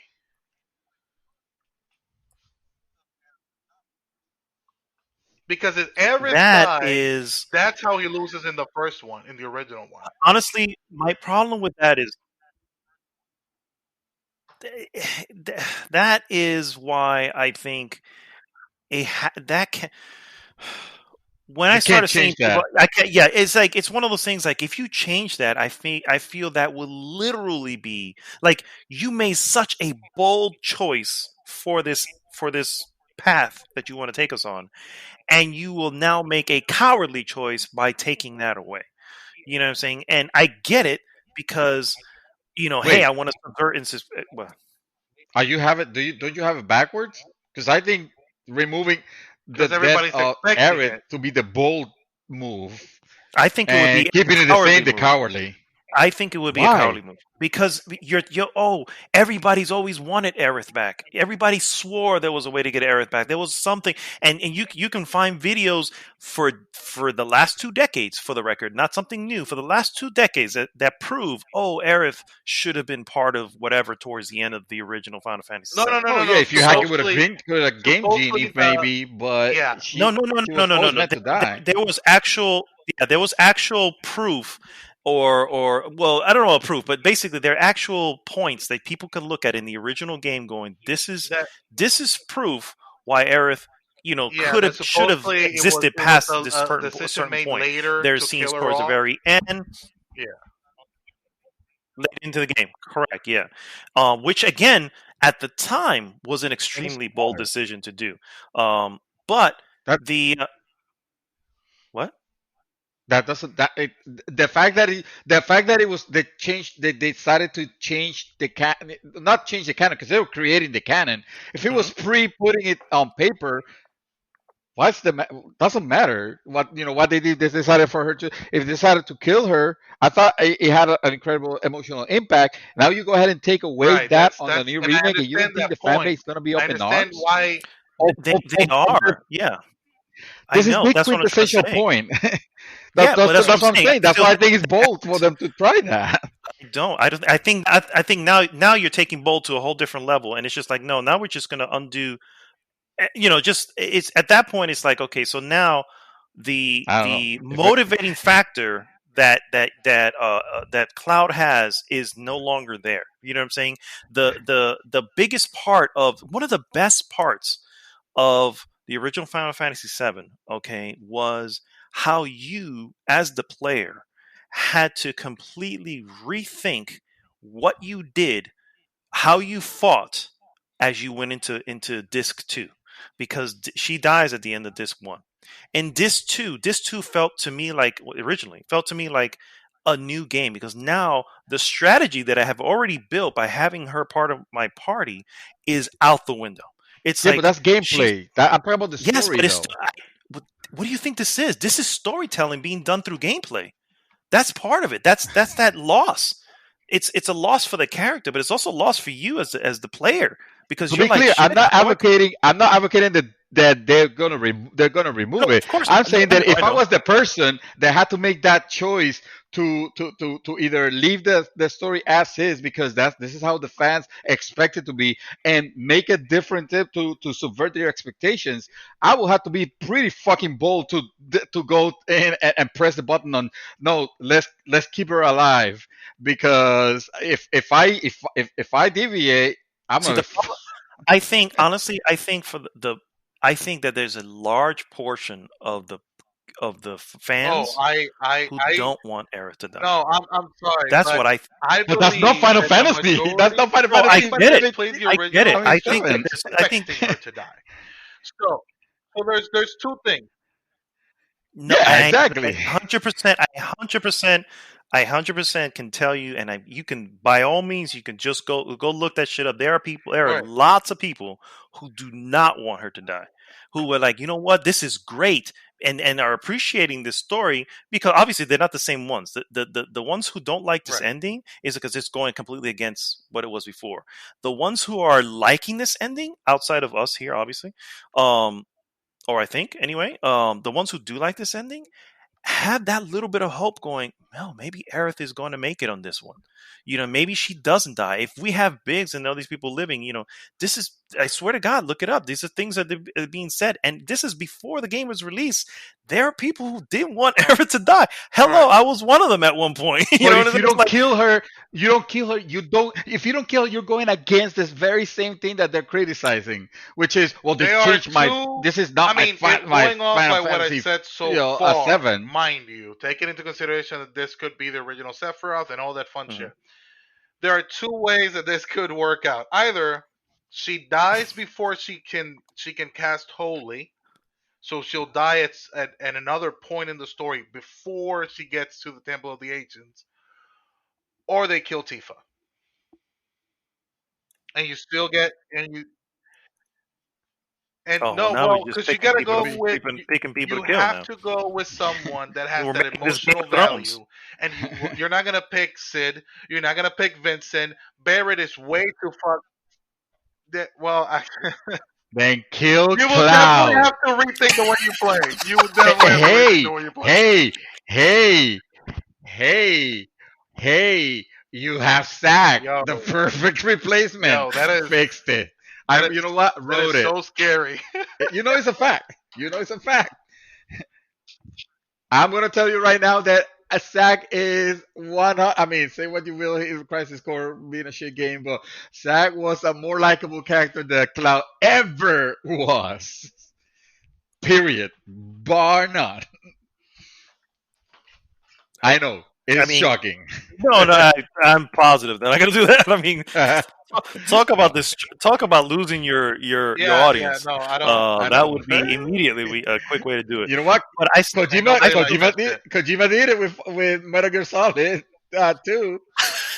Nobody likes Raiden. It's one of the Nobody highest likes regarded Raiden. games. Thank you very much. Raiden. Nobody liked Raiden. it when it happened, but it's no. I'm not saying that. I'm not saying they did or they True. didn't. All I'm saying is that he got away with it after everything. After that's a sacred Listen, cow. I would So say why not? I would I, say that Sacred Tifa Cow. will Oh, be the Sacred most Cow. I got you. likely Yeah. candidate to die if Aerith doesn't die. that would be the most expected Well, candidate it can't. Well, I in a mean, who situation else like would that. it That's be? why I don't Because think it's gonna be Barrett Tifa. can't be because it's too obvious. Aerith. Why It will does it have be to be Aerith. anybody? Yeah, it will be Aerith.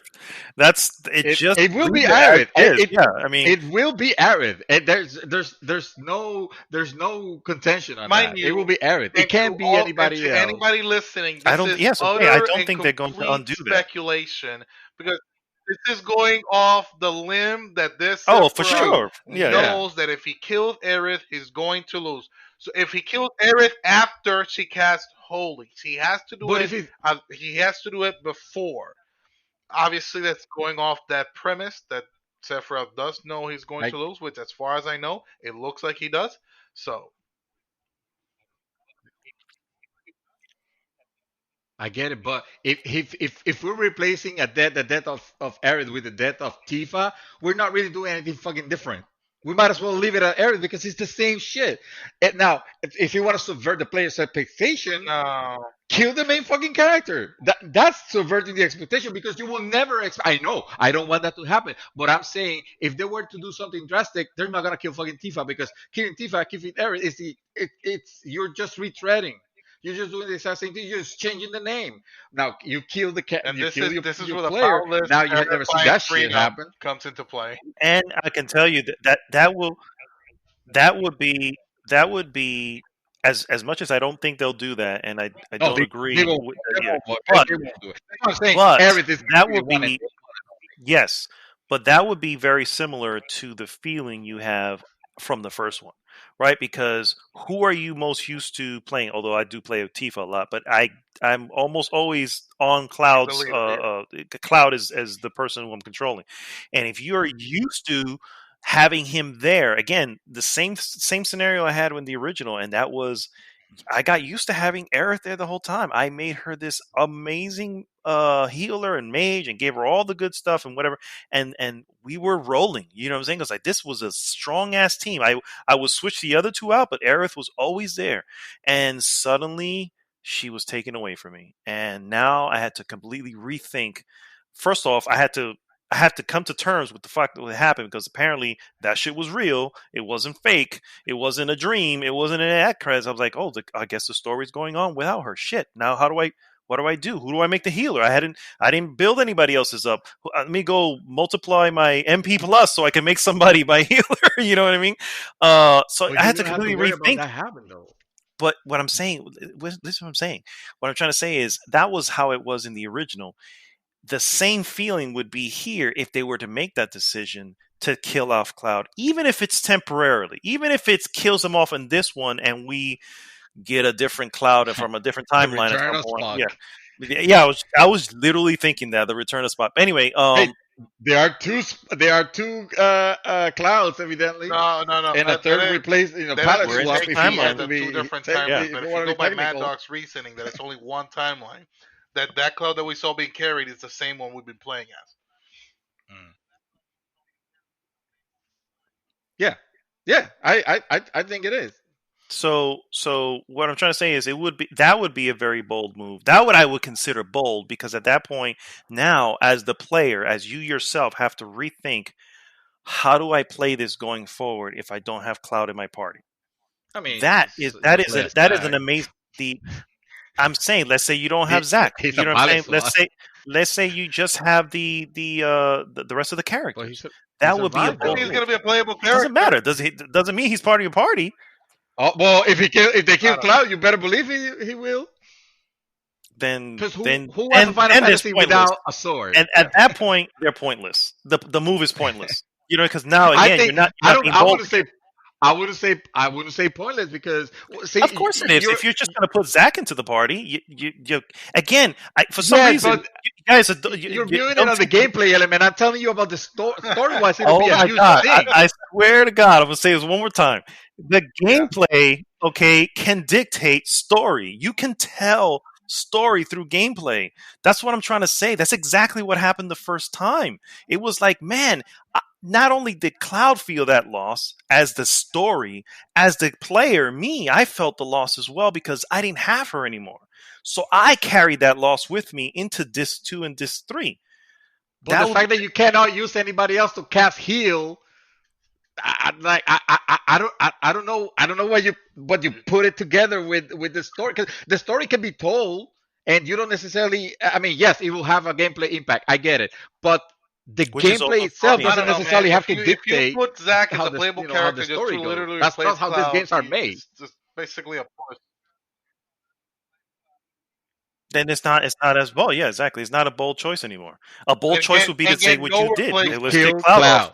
Cloud. Yeah. Let's You just get literally Cloud did out. the fun. You did the Metal Gear Solid thing, and hmm Metal Gear Solid was not putting fucking Raiden, which everybody hated, was What? cowardly. It wasn't cowardly. I don't I know, mean, It that didn't was dude. bold kill as off fuck. Hank. That was Yeah, bold as fuck. You I don't wouldn't get think to that's play as cowardly. you don't get to play Hank. as fucking Snake. Yeah, Hmm. for more than for 3/4 No, of the game, well, it was and just that was a coward weird. move. I, I don't think that was a coward move. That was a very Okay, bold move.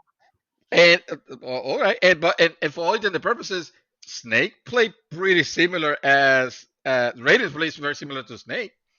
He was a different character. He was a dumbass. Everybody hated him because of what he was, but the gameplay was pretty spot on.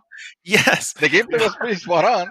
So that's what I'm saying. It doesn't need to have a huge impact. If you just kill the main character and you replace it with a palette swap version, inferior version, people are gonna fucking hate that. It doesn't need to change your gameplay, or maybe it does. Maybe he has a different level of using the Buster Sword, but Oh, it's still the I would fucking assume Buster he Sword. does. I would still assume that he would if they were to make that choice, it would be it would be really silly to have them just have all the same moves because again, Yeah. that's literal a palette swap and it means nothing. I still feel for whatever reason, I guess I'm You're the not only the only one, but I one. still I feel agree. that Jesus gameplay can Christ, tell Mad Dog. What stories, the fuck? and that is Oh, that this guy agrees. that would be a great moment for you to again I don't think they're going to do it and I agree with No, you I but don't think they're gonna do it. that would be right there, that would be bold as opposed to not killing Aerith and not killing anybody else.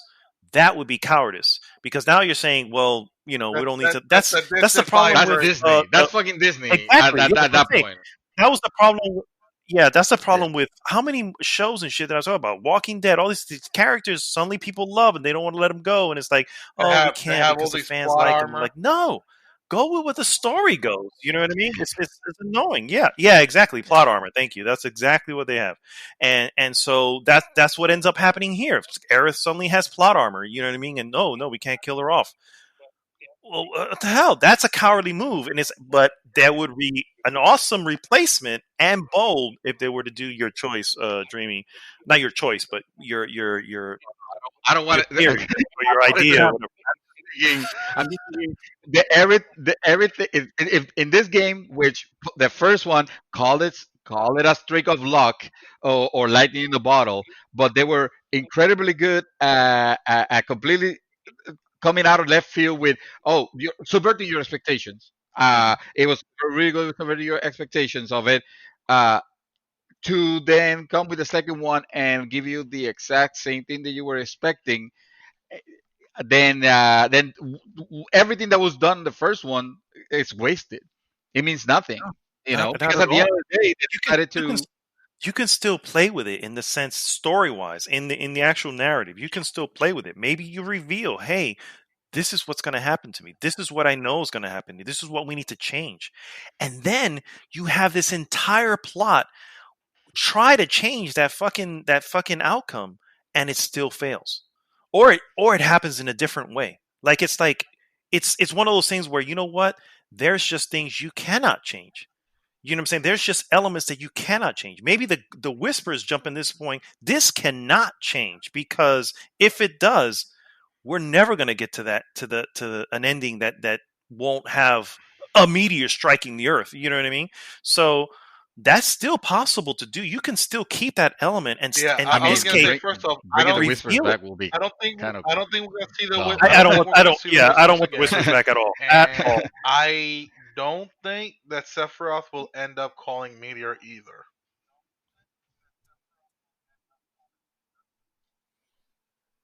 I don't think that. Yeah, Well, I have no thoughts on the meteor part right now. That's for me. I, That's kind of ahead of the that's future. kind of. Yeah, I don't have I a. I don't don't think have. it's gonna happen where they're gonna try to change it, but then they can't because then that is completely undoing everything that happened on the No, on the because first game where the message was the you can difference control is your destiny. the, the difference is that's what I'm saying. The difference is they're trying to. They're taking Destiny by the chain and saying like this the entire And part. failing. And Uh-huh. yes, why not? Then That's because then amazing. that's what I'm saying. To fail at it, It, why not? because it's on again. You're undoing the message of the first one, which was you are empowered. You can control destiny. Destiny's in your hand. Don't let it be the other way. And then this other game is gonna come in and say, oh no, actually, it turns out no, you can't change anything. I really wish I remember what I was saying. Look it up. Pull it up. I'm already freaking recording. I can't do that while I was recording. So what I'm trying to say is the failure of it. So no, that's not what I was trying to say. I was trying to say that the when they changed the fate and all that stuff, that wasn't like, hey, it wasn't like choosing a different path to walk on. They had to fight for it. You know what I'm saying? It had to be this thing. So maybe in this one, they do the same thing. It's like, no, we're in a new timeline. And in the new timeline, Zach lives. And in the new timeline, whatever else. But guess what? In this new timeline, Aerith still dies. So that becomes the focus of the next episode. It's like, no, we need to do everything we can to make sure that does not happen. And you go through the entire this becomes the Empire Strikes Back episode of Final Fantasy VII, and it becomes a point where you don't change it. You fail in trying to change it, and it still happens anyway. And then you get again. Ding, ding, ding. Ding, ding, ding. Cling, cling, oh cling, gosh, cling, I know. Cling, cling, I'll Again. be in tears. Yeah, I'll be in tears. But I'll be like, I've already seen this. Skip. Fair enough. That's what I think anyway. I think it would be a pretty cool. That's still subverting expectation, because now they're using that information up front. We know what's going to happen. Aerith, for whatever reason, comes upon this knowledge and realizes, oh, this is what happens. So we got to make sure this doesn't happen. And then Cloud buys in, and Tifa buys in. Everybody now has this 100%. Hey, we need to make sure this doesn't happen. So we need to go here, do this. We need to make sure this doesn't get to that point. And not only does it get to that point, not only does it fail, you stop it from happening, but it happens some other way. Do you know what I mean? It's like, whoa, it's one of those things. It's another way of playing with Destiny. You know what I mean? Can I add one last thing? Sure. Yes, sir. I believe that the same way that Sephiroth returned, like his conscience and whatnot, if that actually happened, I believe Aerith did the same thing. Okay, now you went into cuckoo zone, sir. Please explain. Yeah, please elaborate. Apparently there is a book somewhere. I gotta really find that source that talks about this from Aerith's point of view in the live stream. She senses another consciousness that doesn't want to be part of the live stream, which is Sephiroth. Mm-hmm. And the same way that he went back, she did the same to protect her friends. Yeah, because let's not forget that. And you think what? She forgot because she recalls the entire story of everything that happened to her when she was young and everything. Yeah. So did she forget that's what she did, or we're now with a different Aerith? No, well, maybe there was like some side effects to the whole thing. Like she has like some lapses in memory, but from the beginning, she knows what the whispers are. I thought she was scared. She didn't know. Yeah, I was maybe she was faking it. Yeah, she looks pretty startled. She didn't look like she knew what they were. Because if you knew what they were, then you would just accept, okay, I shouldn't be going this way. I should be going that way. You know what I mean? So, but that doesn't look that way. That the first time that Cloud encounters her. Yeah, she's like, yeah, she was freaking the hell out. I mean, there's a difference in right there from the original. In the original, she have the option to either buy or not buy the flower, right? And by the way, she sells it to you for 1 gil. The option only happens if you say the right thing, because you can have an option to just tell her to get out and she runs. In the original, and she never offers, and she may never offer you the option. But again, that's the thing. Then there's the option to not buy the flower. It's there, not here. She either gives you the flower or she gives you the flower. You know what I'm saying? Okay. Yes. And when Cloud asks when they're in the church and he asks her about the whispers, you can tell that she kind of knows but doesn't say it. And I want to rewatch that video. I think so too. Yeah, I think I have to. Well, actually, I'm going to replay it, so I'll run into She's it. very shady with it. She's very shady with her knowledge. So basically, what you're saying is that Aerith was a coward, like I mentioned in one of Oh my my one of the god. things I sent you, and she knowing that she was gonna die because she knows already the future because she's an ancient. She was like, "Hey guys, I already know what's gonna happen in the future because it's destiny, and it kind of sucks for me. So can you guys help me change it? Thanks." And then everybody fights, and now this is the reason why she's not gonna die. Or maybe she will die still. Well, apparently there's a cutscene that I didn't get on my playthrough, but Dark did, and obviously other people did. That she tells Cloud not to fall in love with her. I Oh, I got got that. that. I got that. Yeah. Yeah. Wow, I think that wow, everybody got it. I did not. I did not. You missed it. It depends. But It depends on certain things, yes, but I got that. Yeah, I didn't get really? it at all. I So didn't know yeah, that. so there's a possibility of not getting it. I didn't get it. So yeah, that lends me to believe that she knows what's going to happen, right? And maybe That's she true. didn't Yeah. know. Maybe she didn't know that there was a way to absolutely change destiny up until the end when she opens the portal. Mm. Maybe she didn't know there was a way to do that, but that's what when she opens the portal, that's why like, okay, I don't know what's gonna happen after this. Like if we do this, I have no idea what the hell's gonna happen afterward. I think she was more like, Cloud, don't fall in love with me because my boyfriend's alive and he's gonna kick your ass if you come near me. Or maybe she blames herself for her boyfriend dying, and she doesn't want anybody else to follow that path. Oh, you always have to give her the most noble thing. Well, I don't know. Looks like again, it's just a theory. Yeah, there's It's, plenty of them. Plenty theories, yeah, plenty of things to think about, and you know what? In reality, just the fact that you can have this type of conversation based on that ending, based on the path that may come, you know what I mean, and all that. Honestly, that's a sign of a good tale that was given, right? You know, that Yep. was a sign of a Mission narrative that accomplished. exactly that really left you with questions, satisfied, but with questions about the future. Mhm. Um, so And looking definitely, I forward. give absolute kudos to them for nailing that in the end. Even though I still feel that in the end, I'm not going to get the remake I wanted, but oh no, I'm pretty. yeah, I can Maybe you almost didn't tell you with know. certainty that we're not. yeah. He said I could whisper it to you. Listen, Nice, they literally nice. gave us the ending of the original at the beginning of the story.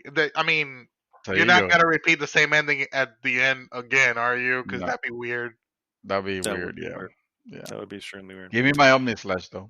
Oh God, I better get an Omni Slash. I'm gonna be Oh. pissed if we don't. Agreed. Bring it home. All right, guys. Well, thanks so much for tuning in to an awesome spoiler cast. Really enjoyed this conversation, guys. And if I had more time, I think I could just keep talking about it. But Honestly, me too. well, we have to wrap up at some point. So, again, thanks so much for tuning in. As always, please, guys, go to goodgame.rocks, join the conversation, and please like, subscribe, and share the podcast with everyone. This is Mad Dog signing off for this week. Mr. Chaos Reaper, a.k.a. Barrett. No. Oh wow! He's saying that you're the Give me loudest one and the Vincent. most charismatic one. No, dude. And a leader. And you're a leader. I mean, of a terrorist group. I but you're still a leader. appreciate all of those things, but no, He's like, you're not making this any better. no.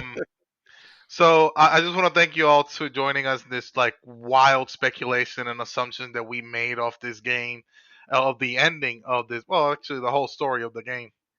And I just want to clarify that at the end of it all, at the very end of it all we know is that we know absolutely nothing of what's going to happen. For sure. Yeah. For sure. All right, Mr. David Santos, take us home. Kill Cloud. Cloud must die. Wow. That's the only Hashtag way. Cloud must die. Cloud must die. That's the Kill only Cloud. way that you can have. Hashtag Aaron must live. Correct. Hashtag yes. Save Eris. Save the Eris. Actually, you know what? That rhymes with Save Ferris. You remember that? Oh shit! I think we're starting it. Save Aerith. It's happening. It's happening, guys. Save Ferris. All right, I'll take it. All right, guys. We'll see you next week. GG!